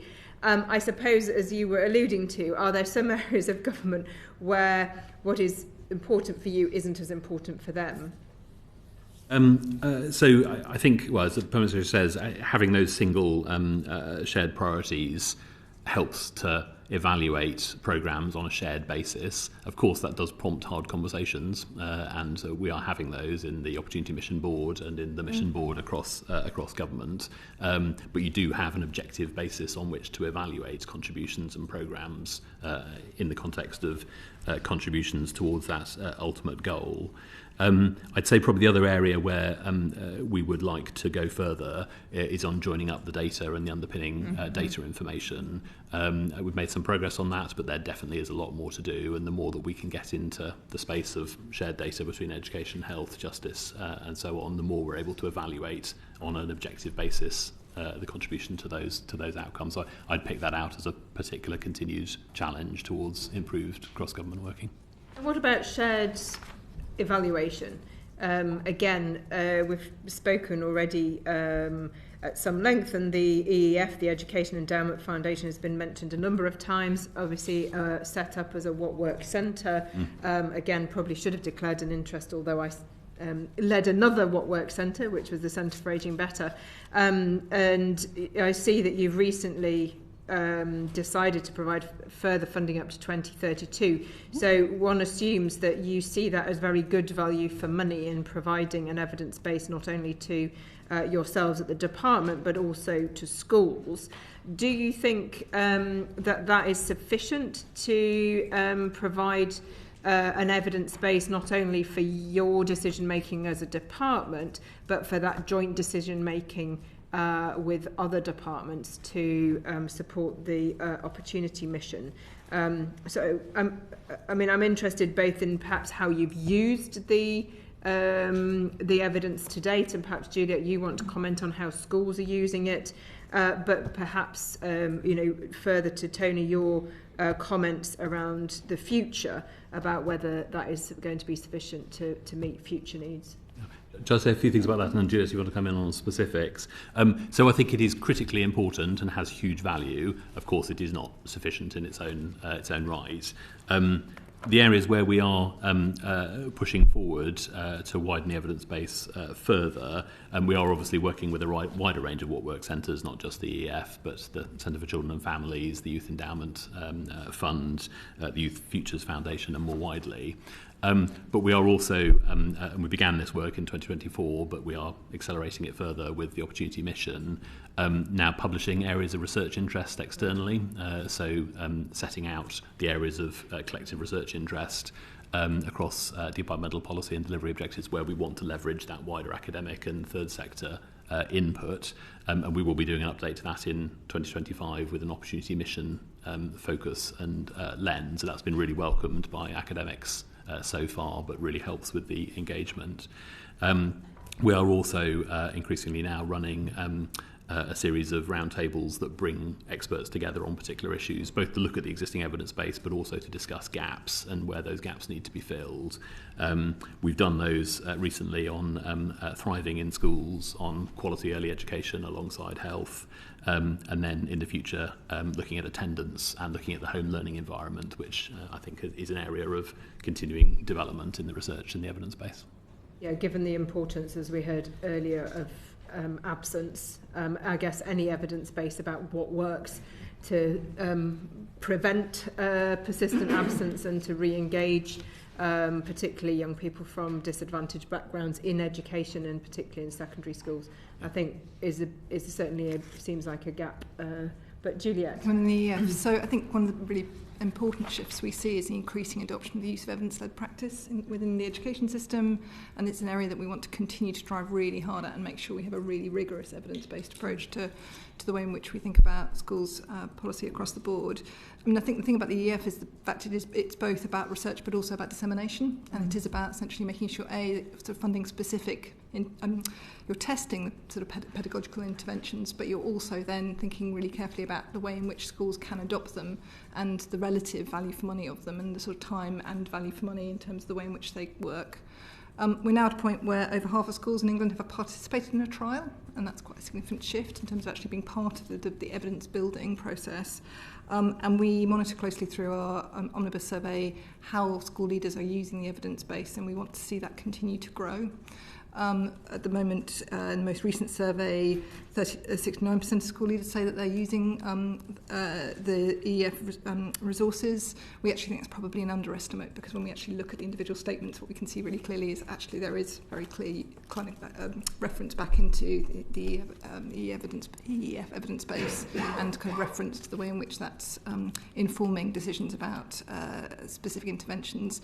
I think it's an area that we want to keep going further on, and really make sure that we are both, I think the EF themselves are also deeply interested in how do we make sure that schools have access to the latest in terms of what works, but also that we make it as easy as possible for that to be disseminated, adopted and brought into classroom practice. And do you have a sense of how much of the research is focused specifically on what works for disadvantaged children? At the heart of the EF's mission is, as an organisation, a particular focus on disadvantage. I think in some areas of the research, what's really clear is what works for disadvantaged pupils also works well for all pupils. Good quality teaching, sort of focus on learning. Indeed, we talked earlier about tutoring. Tutoring has particular benefits for disadvantaged pupils, although the evidence obviously extends for all pupils. So there is a kind of concentration of benefit for disadvantage. But as I say, the EF very deliberately, that is kind of heart of their mission, is to make sure that the research base is supporting improved attainment and outcomes for disadvantaged pupils. I think just one other question from me, Chair, if I may, which is about the education investment areas. So I was just wondering, in the way that you work with them, and you also mentioned earlier about the new sort of, or expanded rather, RISE teams. So I'm just trying to get because obviously EEF produces evidence, but what some areas need and some schools need is actually support. It's all very well reading a nice report telling you what you should be doing, but actually when you're up against it and really struggling, that's really difficult, particularly if you have a high levels of poverty amongst the children that you are serving. So can you just say a little bit more, perhaps for myself as well, just about the selection of the education investment areas? Is that something you're going to continue with? And how you've assessed the effectiveness of the funding for those specific local areas? The priority education investment areas was established under the previous government. It was focused on 24 local authorities with high levels of disadvantage and low levels of attainment. So it looked at the combination. And it was there was an element of it, the Local Needs Fund, and that element does end this financial year, which was focused on small amounts of kind of flexible funding, but it also tilted a set of other interventions into those areas. So, for example, more schools in the PIEAs are eligible for their teachers to receive the targeted retention incentive than in other areas. So targeted retention incentive goes to teachers in shortage subjects who are teaching in schools with high levels of deprivation, but you also get more schools and higher levels of payment if you're in one of the PIAs, because we know there's a concentration effect.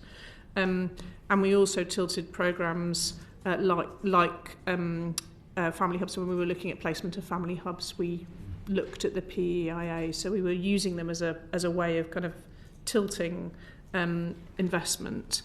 The RISE teams, which I talked about, are slightly different in the sense that there'll be RISE teams covering every area, right, and they'll be focusing on the group of schools. So again, for some time we've had the ability to intervene principally structurally in schools where there was where Ofsted were identifying serious problems. What we haven't had to the same degree is the ability to get alongside and support schools that either looked as though they were about to get into difficulties or were in difficulty but were not in such severe difficulty that it was reasonable to structurally change the whole of their leadership and governance. And the RISE teams are about creating teams, bringing together civil servants and expert advisors who will be seconded from the system themselves. So it's a system helping system mechanic as well, to support those schools and help them to improve earlier than we would be able to if we were waiting for a kind of structural intervention in every case.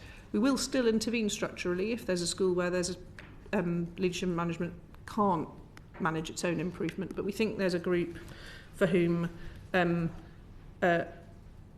as you say, there's a need for more active support, and we think that will give faster improvement in a wider range of schools. That's targeted more on schools with poor performance, and again we will look at performance for different pupil groups and at Ofsted's assessment of schools as we do that, and there'll be more information coming out about the RISE teams soon. And I think I would just add, given we want to drive high-end rising standards, that mechanism of regional support is and both through the sort of targeted approach but also through the universal approach of actually highlighting really excellent practice and being able to transmit that, and that actually promoting more innovation in the system. So that support is important for the reasons Susan set out, sort of getting the right type of targeted package of support for an individual school reflecting its individual circumstances, but also an opportunity. And I think once we have the report card from working with Ofsted, that will also provide a vehicle for being able to highlight really good practice in a local area across a region, which will then promote better outcomes for all, but really that sort of sense of driving high and rising standards in each area. Sorry, just for clarification, whose responsibility is it to capture that learning and spread good practice? Whose responsibility is that? So is it Ofsted or... Sorry, I just didn't quite understand. Ofsted will act as a diagnostic for the system as it looks at individual schools, and that will identify, as they inspect individual schools, where you see both areas that are strong and areas for improvement. The system will then be able to use that to be able to actually... Yeah, I'm sorry, but it doesn't happen. So again, if you're a school that's struggling, you don't just happen to sort of notice, oh, that school's performed well, I'll go off and go on a visit and so on. So I just wondered whose responsibility it was to spread good practice and capture and share. The RISE teams, which we made up of civil servants and advisors who come with a specific background in terms of system improvement, they will work with that school to make sure that they've got really a strong package of targeted support, drawing on good practice. We shouldn't forget that there will continue to be an incredibly important role for responsible bodies in the system. So for academy trusts, where schools are in trusts, and for local authorities, where schools are maintained by the local authority. So it's also a key responsibility of those bodies to spread good practice across the system, both within their trust and to look for good practice outside. And there's quite a lot of system capacity at the trust level and in local authorities that can continue to be. So again, the RISE teams will work with that capacity rather than replacing it or substituting for it. And I think that's important as well. But you're funding the education investment areas. So are you capturing and spreading good practice from the education investment areas, which is specifically where there's deprived funding going in? Yes. That sits with you? Yes. Okay. And can I just, final question, in terms of all this extra money that's going in, you mentioned about it being on two metrics, one of those metrics being disadvantage, one of it being attainment. Is that using free school meals again for these education investment areas getting money? Is that the measure of disadvantage, or is it other? I think I would have to check back and write to the committee on that. I'm sorry. I'm absolutely sure FSM will be one of the measures we've used, but I would need to check whether we also... It was just a point that I think colleagues were making about auto-enrolment and about the problems of some areas having higher and others lower FSM data, and I don't know if whoever I think raised it might want to raise it, Chair. So that would be very helpful, Ms. Eckland, if you could just clarify that issue. I sense that Luke Charteris wants to come in on this.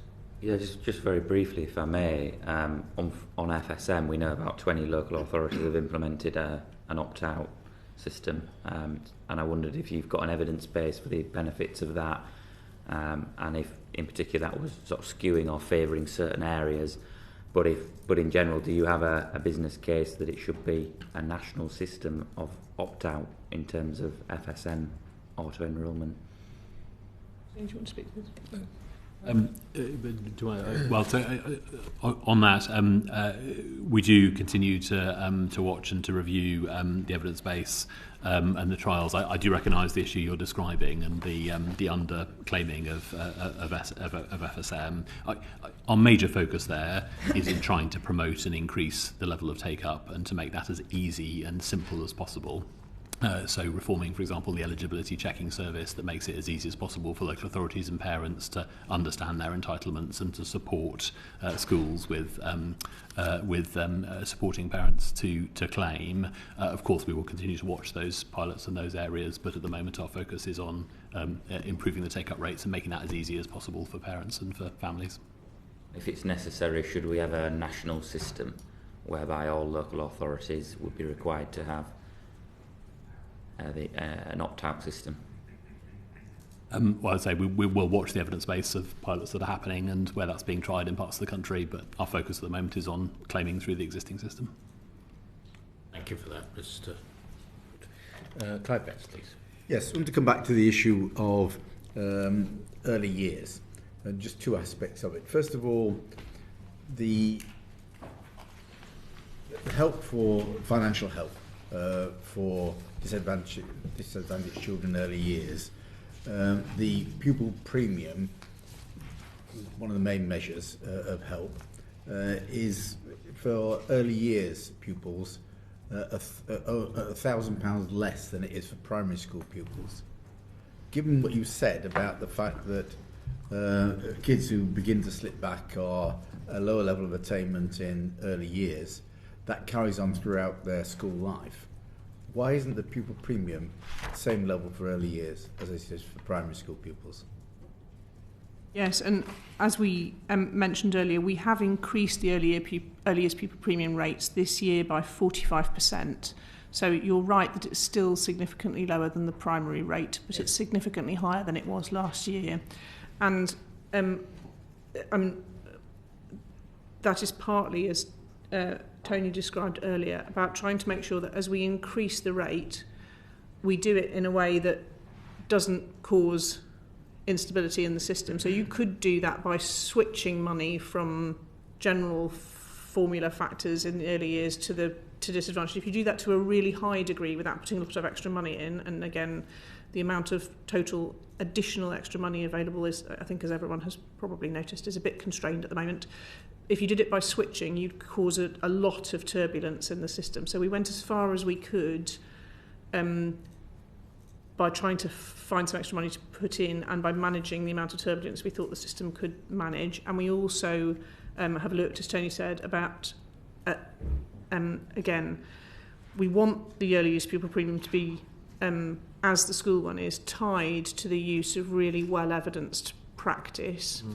And you have to increase it to a rate that is consistent with the ability of people to shift their practice. So we want, strategically, you are absolutely right that there's a good case for continuing to increase it. I think there's a better case for continuing to increase it over time than for increasing it in one single step to be as high as the primary pupil premium. And I think that will result in it being better spent as well. Of course, the benefit disadvantaged kids have actually got to be in early years provision in the first place. Yes. And yet some of the incentives are for children of parents who are working to go into the early years system, but not necessarily the same incentives for children whose parents are unemployed. So does that create an additional disadvantage for some kids in the system? So it's true that the new entitlements are focused on working families. So the entitlements that we've put in from 9 months are focused on working families. But we do have a universal 15-hour entitlement for all 3 and 4-year-olds, and we've seen the take-up of that increase. It was always actually quite strong, but it's increased over time as well. And we also have a disadvantaged 2-year-old entitlement. And that disadvantaged 2-year-old entitlement is focused on what we know. So again, there's 2 aims of the childcare policy. One is around childcare development and school readiness, and the other is around enabling parents to work. And the combined package of the entitlement seeks to meet both of those aims. I think the other piece of this is investment in supporting parents to support their own children at home.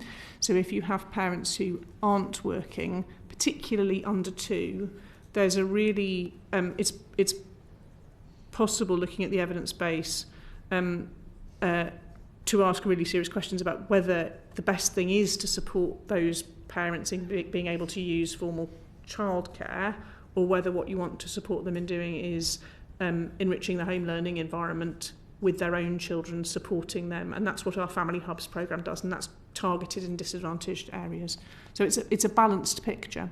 And the other thing I would say is the other concern that has been raised, which we took very seriously, was the risk that with an increase in working parent entitlements for 9-month-old, 1-year-old and 2-year-olds, there was a bit of a risk you might have seen some settings focusing their places more on those working parents and less on the disadvantaged 2-year-olds. And one of the many reasons for the increase in the early years pupil premium, which is there both for supporting child development and because it creates a quite strong incentive for settings where they can to give places to children who are disadvantaged because they get more money per head for them through the pupil premium. You mentioned there family hubs, and this is an attempt to try and look at the child's needs and development in the round, not just on purely, and try and engage other departments in that as well. Have you done any analysis of whether any of these initiatives are as effective as a Sure Start in delivering for children from disadvantaged backgrounds? So it's quite hard to assess early years initiatives against Sure Start when they're delivering now, because the impact shows over quite a long period of time. So our best evidence on Sure Start impact is coming through significantly after the event. But we've used a lot of the Sure Start evidence base in designing the Family Hubs programme, and particularly the evidence that shows that the early stages of Sure Start, which were more embedded in community, gave more local flexibility, so the Sure Start local programme, and were more focused in disadvantaged areas, were more effective and had stronger returns than the later phases when it became more universal. So actually the Family Hubs targeting does link back to that evidence base on Sure Start. And again, a lot of the work on the individual components that were affected are reflected in the work on Family Hubs, and actually also in some of our early years practice work. So is the intention then to look at this, the benefits of Family Hubs you're seeing as a reason or possibilities to expand that approach to more areas and more children? I think there's a lot of enthusiasm for the Family Hubs approach, and there'd be a lot of interest in expanding it, and we will look at that alongside all of the other, with ministers against all of the other things that we would like to be able to develop and expand. A policy analysis of that, which I appreciate is not your responsibility. In terms of the analysis you're doing about the effectiveness of these programmes, are Family Hubs coming out at the top of what is effective? They're still relatively new, I would say. I mean, there is some good emerging early evidence, but it is still early stages. I think that's all I can say on the Family Hubs programme, because it is still relatively new. Yeah, I mean, it did just amplify a little bit further. I mean, I think we're finding a lot on the Sure Start programme from the IFS research and so on that's come out recently, and that shows some of the impacts on GCSE attainment and on SEND and some of the features that the Permanent Secretary has described. I think it is early on Family Hubs at this point, but we are seeing some of the early evidence on the kind of early markers, particularly the early years foundation stage profile. And let me just describe in one area, Doncaster, which has got quite a developed Family Hub model, are seeing 1.06 times improvement in children reaching early years foundation stage profile. So we are beginning to see that evidence flow through into concrete results at age 5. Thank you. Thank you, Clive. That's very good. Your risk register says that recruiting and retaining enough high-quality teachers is a major risk. And it also says you have evidence supporting the importance of teacher quality and teacher development in pupil outcomes. So some questions on teacher recruitment and retention.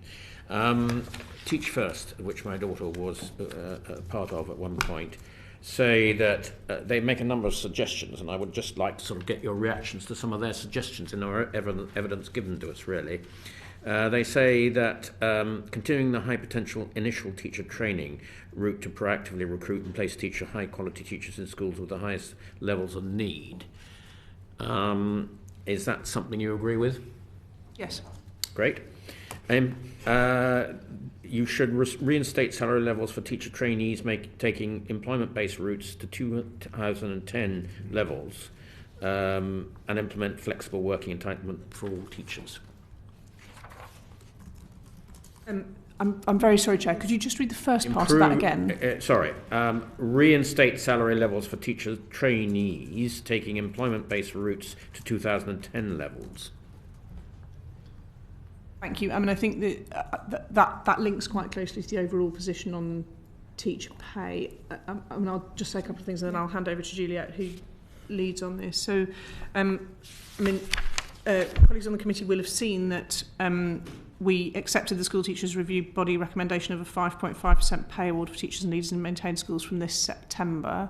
That means many teachers in schools have had a 17% pay increase over the last 3 years. We continue to invest heavily in teachers' pay. We also have been investing really heavily in teacher development, because we know that the quality of teachers is critical, and also that we can support teachers. So both the reform of initial teacher training programmes, the work on the early career framework, which is effectively replacing what used to be a single year of support once you were qualified with 2 years of support, and including mentoring, has been really important. We've also invested in targeted payments, so both bursary and scholarship payments for those in training in shortage subjects, and the targeted retention incentive payments I spoke about earlier, which reach £6,000 a year on top of your base salary for teachers in shortage subjects. And those payments are higher if you work in schools in more disadvantaged areas. So that's both about recruiting more teachers and about keeping more teachers in the profession, which is as important as recruiting more when we think about teacher supply. And it's about incentivising teachers to work in schools in more disadvantaged areas, because we know that more disadvantaged schools do have greater challenges in recruiting and retaining teachers, including in making sure they've got the right number of subject specialists. So we're really focused on that. We will continue to be, I mean, as you know, the government set a target for an additional 6,500 teachers, and all of these mechanisms will be incredibly important in meeting that target. And we're also absolutely determined to hit the target and hit the point of the target. In other words, we're also really focused on making sure those teachers are in subjects in phases where we most need them. So as the demographic pressure comes out of primary school into secondary and increasingly into post-16, we're also looking really hard at where the pupil number growth is and where the teachers are needed. So disadvantaged areas find it more difficult to recruit teachers with degrees, and teachers with degrees can beneficially affect the outcomes. So what more can you do to make it easier for disadvantaged areas to recruit those degree teachers? So as I say, it's not the vast majority of teachers have degrees. The challenge is recruiting specialists in shortage subjects. So it's particularly in, for example, physics, computing, and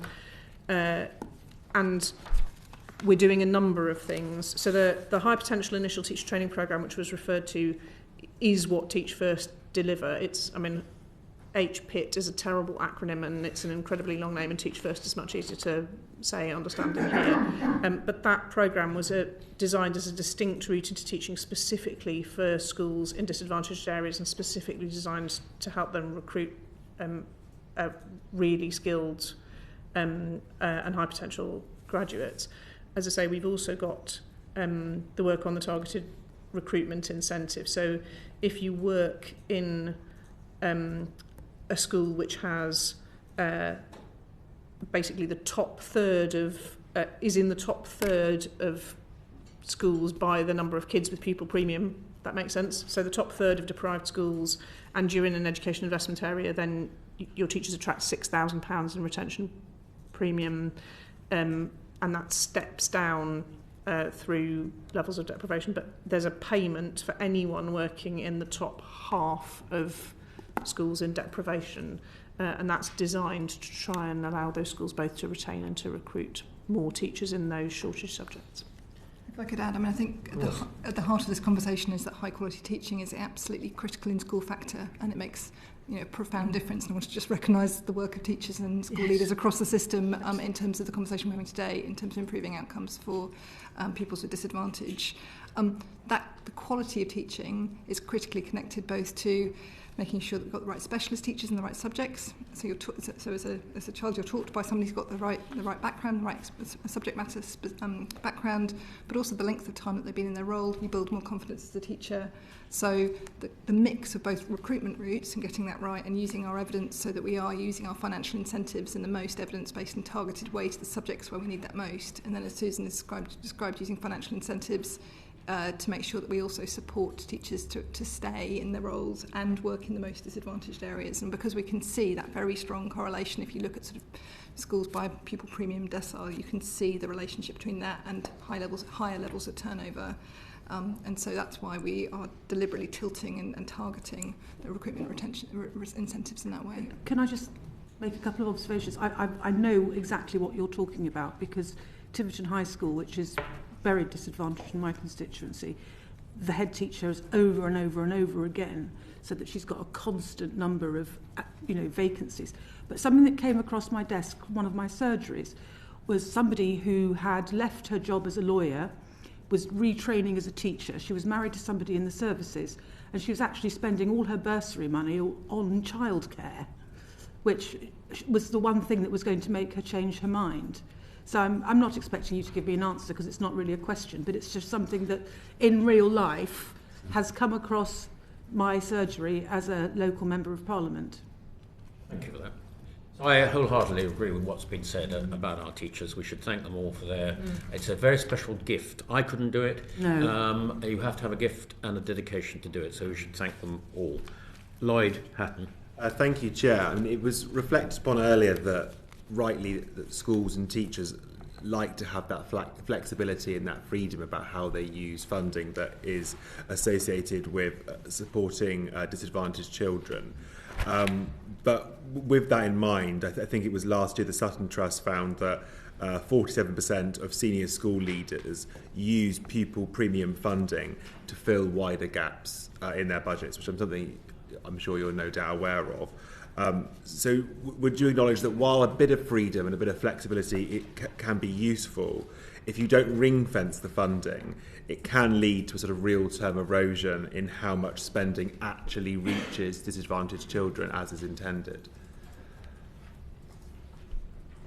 Yes, and I think it depends a bit what school leaders are using it for, because, as I say, the best evidence from the EEF is that investment in high quality teaching benefits all pupils in the school, but it benefits the disadvantaged children most. And about 80% of typical schools' budget is spent on teachers.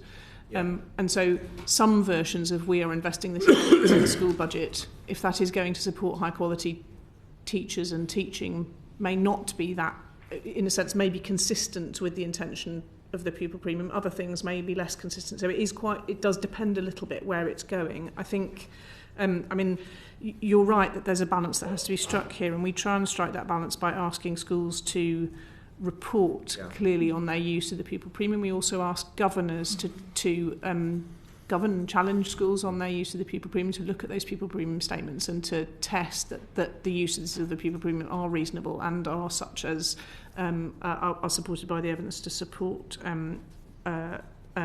good performance for those pupils.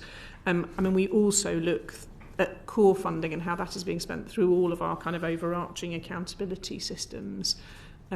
So you're right, but I think the lack of a ring fence isn't the same as a lack of accountability for spend. No, I accept that. I think that's a very accurate response. But I suppose, do you accept that there could be a grey area, and actually some schools will spend it in a correct way, and even if it is going on other things, it will ultimately get back to supporting disadvantaged children. But there is a grey area, and actually if you leave it to schools to either use their board of governors to self-scrutinise, or if you leave it to these plans that are drawn up by school leaders, in some schools that might be great and that might be enough, but perhaps in schools that aren't performing well, that have had a leadership issue or a recent change at the top of the school, actually you could find that the funding does not reach disadvantaged children. There is a real term erosion in that, and no one is any the wiser, and it sort of slightly goes under the radar. I think this comes to a broader conversation about accountability and very clear expectations. As Susan said, that actually, you know, the responsibility sits in a number of different places within the system to make sure that we are achieving the outcomes that we're collectively talking about today in relation to improving outcomes for children with disadvantage. So the expectation is absolutely the school develops a clear strategy for its pupil premium, that it works in that way with proper input and scrutiny and challenge from the governors or the trustees, that the responsible body plays a role to oversee that and is part of essentially being held accountable for the outcomes of the school overall. Transparency through our performance tables in terms of the outcomes for disadvantaged pupils for the range of different metrics we've been discussing today and the range of gaps, as well as obviously the role of Ofsted in terms of actually looking at the performance of the school overall. So I think, you know, pupil premium is one part of that story, which is the bigger story about making sure that the school overall achieves the outcomes and meets the needs of the disadvantaged pupils within that. We've also talked a little bit about the new role of the regional improvement support teams in terms of looking at schools and providing more support if actually they do have particular challenges. Yeah, and you spoke earlier about, you know, sort of shining a spotlight on good practice and trying to roll that out, particularly at a regional level. I suppose, do you think that every school leader has a clear understanding of what the pupil premium should be spent on and what it should not be spent on, and therefore does it always provide good value for money? So I think Juliet gave this figure earlier, but we about 70% of school leaders in our latest panel survey said that they actively used the EF evidence in deciding how to spend their pupil premium. That's not a bad figure when it comes to dissemination of evidence, but we'd really like it to be closer to 100. And we continue to work really hard to make sure schools are aware of how they should be spending it. We recently, in 2022, we strengthened our approach to the pupil premium, introduced what is described as a menu of approaches. So we strengthened the kind of link to the toolkit and showed the menu of approaches. We changed the template that we encourage schools to use for their plans so that it directly kind of links back to the EF evidence base. And we also sample the strategies. So we look at a sample of strategies, and we do see the vast majority of those do show links back to the evidence base in what is in the statement. So it's another sort of no complacency moment. I think it's one of those things you have to keep talking about. You have to keep working on. You can't assume that that's kind of achieved and banked. And continuing to create a really high quality professional conversation across the system about evidence is a really important bit of what we do. It's an important bit of teacher professionalism, it's an important bit of our professionalism, and it's an important bit of creating a kind of powerful evidence-led community on what high-quality school practice looks like. If I could just... Ms Atkinhood, I mean, just to really press you a bit on this, on Mr Lloyd Hatton's important question, the Sutton Trust have produced some important evidence to us, which says that those schools which are using the pupil premium either in whole or in part has increased from 23% in 2019 to 47% today. So that does show that obviously pressure, it's to do with pressure on school budgets, but increasingly this money is not going for what it's intended for. So what more can your department do to actually really issue pretty strong guidance or something else to make sure that it is going to what it's supposed to do? I mean, I do think it depends what they mean by going into other parts of the school budget. I mean, I'll give you an example from my time. I mean, this is a while ago, just in case people are worried about conflicts, but when I was a school governor, and there were a number of things the school had been doing with their pupil premium, which were very tightly targeted on disadvantaged pupils, but not very effective. So they couldn't demonstrate that they were making a difference, and they chose to move some of that pupil premium funding into essentially increasing the number of qualified teachers they had and looking at that around the school. Now that was, on one level, that felt less targeted on disadvantaged pupils, but it was probably a significantly more effective way of spending the money. And if a school with a very tight budget is looking across its budget and saying, we think cutting some of these things that are part of our core budget will do more harm to the outcomes of disadvantaged pupils than investing in these niche things which look more targeted, then they might well respond to a Sutton Trust survey and say we're using our people premiums to plug holes in our school budget, but they might still be making good judgments about the impact on disadvantaged pupils, and it's very, very difficult to tell. I mean, I think the question there is, how do you get alongside the school and look at what that is doing to the outcomes of disadvantaged pupils? And I think one of the things we look at and think about and ask ourselves, indeed we have these conversations regularly, is should we be doing more to support schools where the outcomes for disadvantaged pupils are poorer than you would expect given the composition in the school with how they spend their pupil premium, rather than imposing something on all schools. All right. Well, for example, it's all about a devolution of decision making, isn't it? Yep. And so if we take that tack, surely every school should be required to publish its pupil premium plan of how it is spending this money. That would give parents and they are. But they're not all doing it, are they? Only 80% of them are doing it. We talked earlier about sampling. We follow up where the sample where we see that that's not taking place, and indeed actually the individual schools we followed up with are now in the process of updating and making sure they do have strategies that are available. Well, so we find that all of those 20% that are not doing it or have copied last year's plan will be chased up. We take a sampling approach, given that we can't do all of them, but I do think there's an important message in that in terms of for the whole system that we are deeply interested in the way in which schools are developing their individual strategies. I would also note some of the work that we've done in terms of actually, and it draws on the example of the individual school, sort of using head teachers' blogs, webinars to describe and explain the sorts of approaches they're taking. And also to the new template very much emphasises taking a 3-year approach to this, so schools thinking really strategically about the way in which they're using their resources and making sure that they are maximising the impact of the pupil premium within that. And so the plans will be updated on an annual basis, but as part of a 3-year approach. Okay. Just building on the points that the chair made, though, on that statistic that you said, Susan, you said 70% of schools were directly using sort of an evidence base in their plans for how they spend pupil premium funding. Was that what you were saying? Yes. 70% say they have used EF evidence in putting together their... It's quite shocking if almost 1 in 3 schools isn't.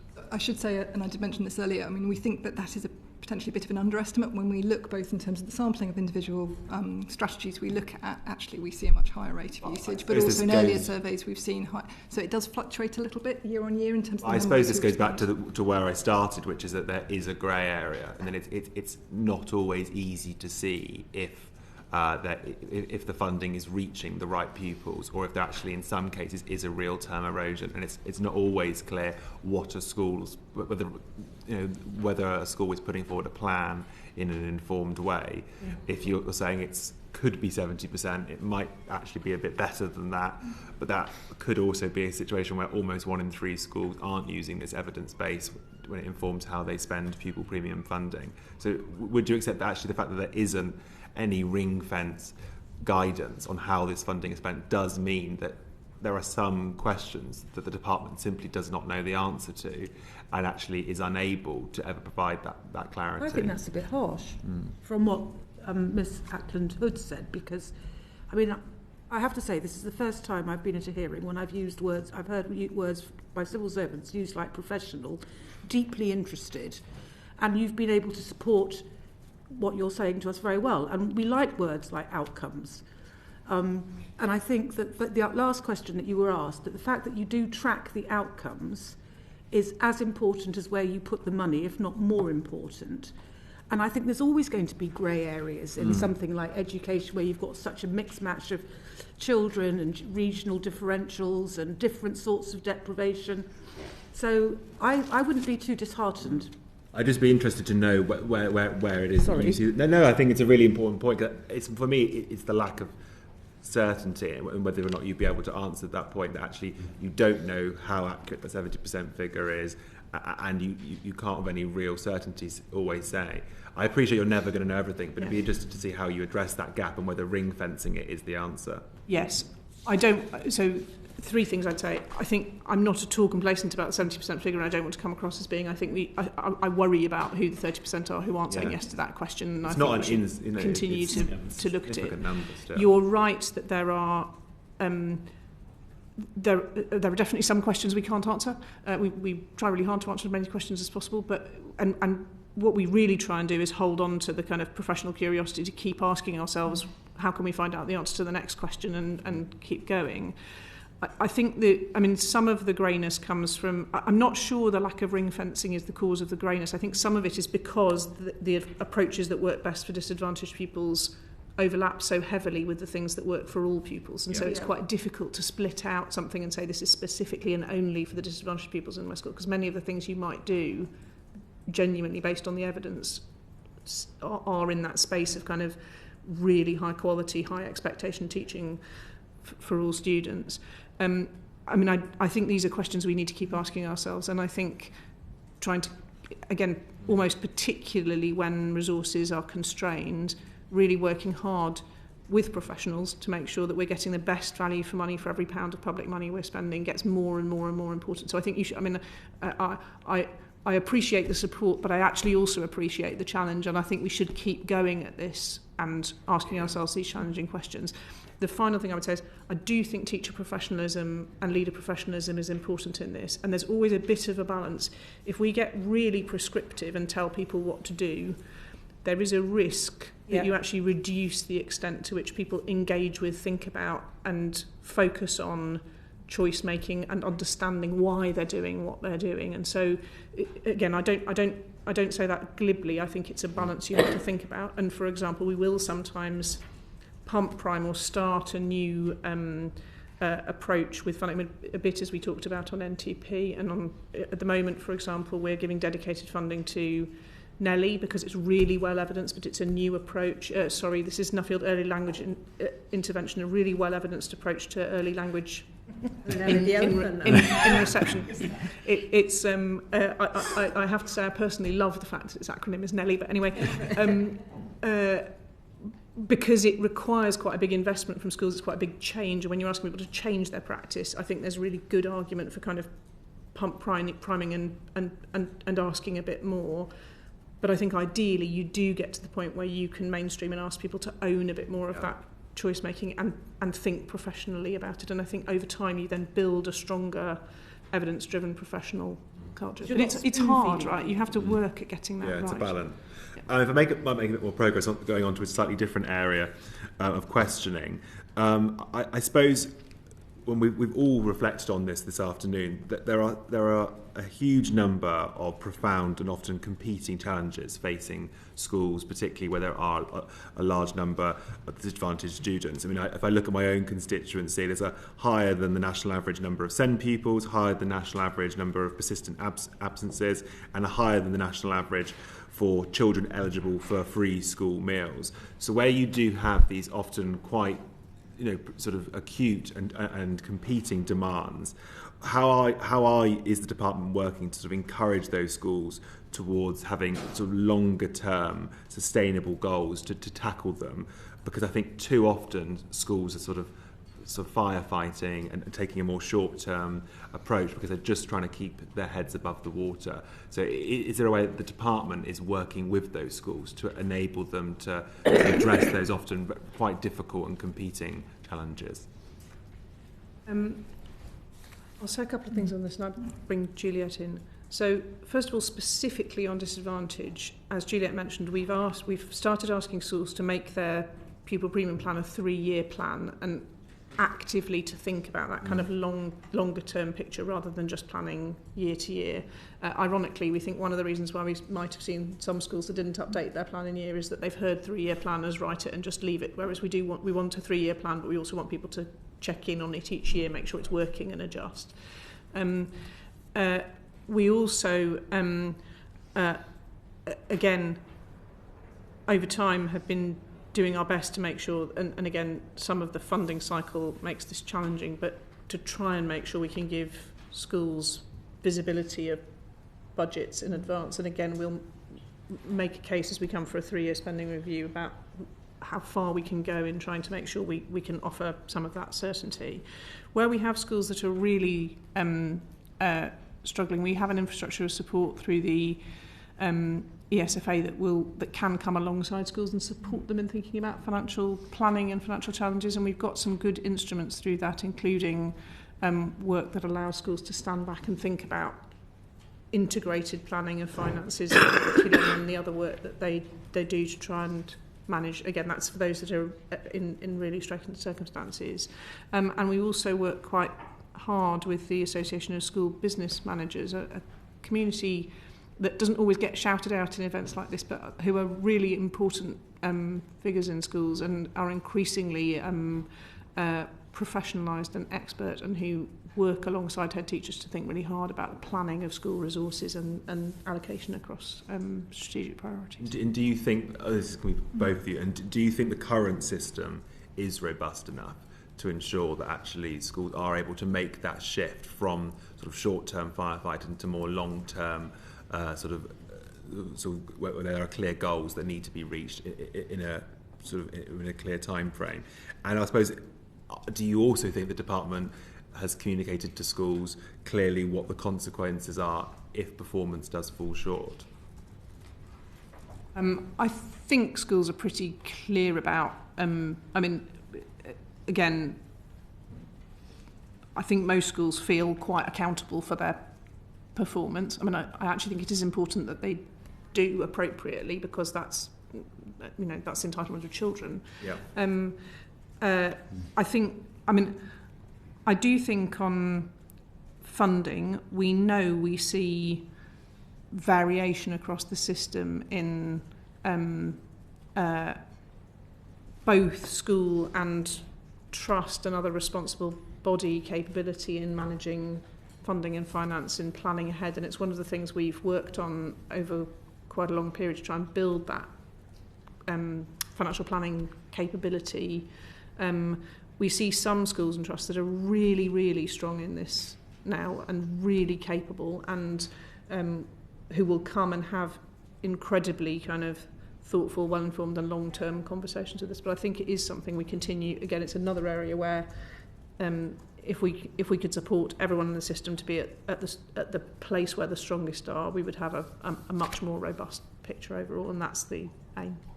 I think if I could just add, I think the other part of this conversation is also about clarity of outcomes from a national perspective, and where we started the conversation was the opportunity mission and a very clear sense from the government about what we care most about for this for the school system for the coming period. And we talked about attendance as an absolutely critical priority. Obviously came before the committee and talked about special educational needs previously, and obviously today's conversation about attainment and high and rising standards for disadvantage. So I think that actually that sense of building a framework, very clear core framework with a very strong desire to see good practice being really driving up across the system, that also helps individual schools and trusts thinking about actually where do they sit within that overall story and collective And then just finally, if I may, Chair, just looking at the sort of accountability side, I mean, Ofsted has been in the headlines a huge amount over the past couple of years. So I just wondered if you could speak a little bit to what the recent overhaul of the Ofsted grading system, removing single word judgments, what impact you think that will have on the accountability side of things. I suppose because there has been so much churn at Ofsted, have you in any way sensed that might be negatively impacting the ability to hold to account schools, to make sure that the right support and the right funding does reach those disadvantaged children? Thank you. So, as you say, the government made it clear, in the manifesto and then very early on, that it would remove single headline Ofsted grades, and it took that action quickly. So Ofsted reports being issued now look at sub-judgments, but there's also rapid work going on in Ofsted, actually across all its remits, not just schools. And a consultation will come forward from Ofsted shortly, proposing the replacement. And I think it's really important that single headline grades manage to be both relatively low information for parents and really high stakes for schools. And I think it's really important that we replace them with something that gives better, more granular information, but is still very clear and still appropriately hold schools to account across the breadth of what they do. It's difficult to talk about before Ofsted come forward with their proposals. There's been quite a lot of speculation about what might be in them, but ministers are working very closely with Ofsted to make sure that this is better accountability, not less accountability, and that fundamentally Ofsted is there as the champion of children, making sure that standards are as they should expect them to be, and that we are holding schools to account for performance in a way that is clear, has high expectations, but is also reasonable and appropriate. And then, as Juliet has said, the second part of that is to link that back to the support that is then offered through the RISE teams in the department, who will both be able to get alongside more schools than can be touched at the moment by structural intervention, and that where Ofsted is highlighting good practice, which is also part of their role, we've got some mechanisms to spread that practice across the system. So that's the starting point for the work. And then just finally, to take this back to the focus of this committee on disadvantaged pupils, Chief Inspector is incredibly focused on making sure that Ofsted are able to look really effectively at how schools are serving all of their pupils and whether they're doing the best for the most disadvantaged and vulnerable. And he said to the Education Select Committee last week that where a school is serving disadvantaged and vulnerable pupils well, it's highly likely to be serving all other pupils I think that's right. as well. It's a key starting point. So just as a final point then, I suppose, as we see that change in the way that Ofsted works as the inspector, how central do you think actually examining how disadvantaged children are supported will be to those changes? Is that something you think would be more prominent than it has been up until now, the same, or not so much? I think it will be absolutely central. Okay. That's what she just said. Yeah, good. So I think we've had a really constructive hearing this afternoon. I was really pleased to hear that for the 9.2 billion that we spend one way or another trying to improve the attainment of disadvantaged pupils, you're not in any way complacent about trying to close the attainment gap and do even better for those disadvantaged children so they get the best outcomes for life they possibly can. So can I thank Ms Ecklenhood and your colleagues very much as witnesses for attending the committee today. An uncorrected transcript of this hearing will be published on the committee's website in the coming days, and the committee will consider the evidence provided and will produce a report with recommendations in due course. But thank you very much indeed.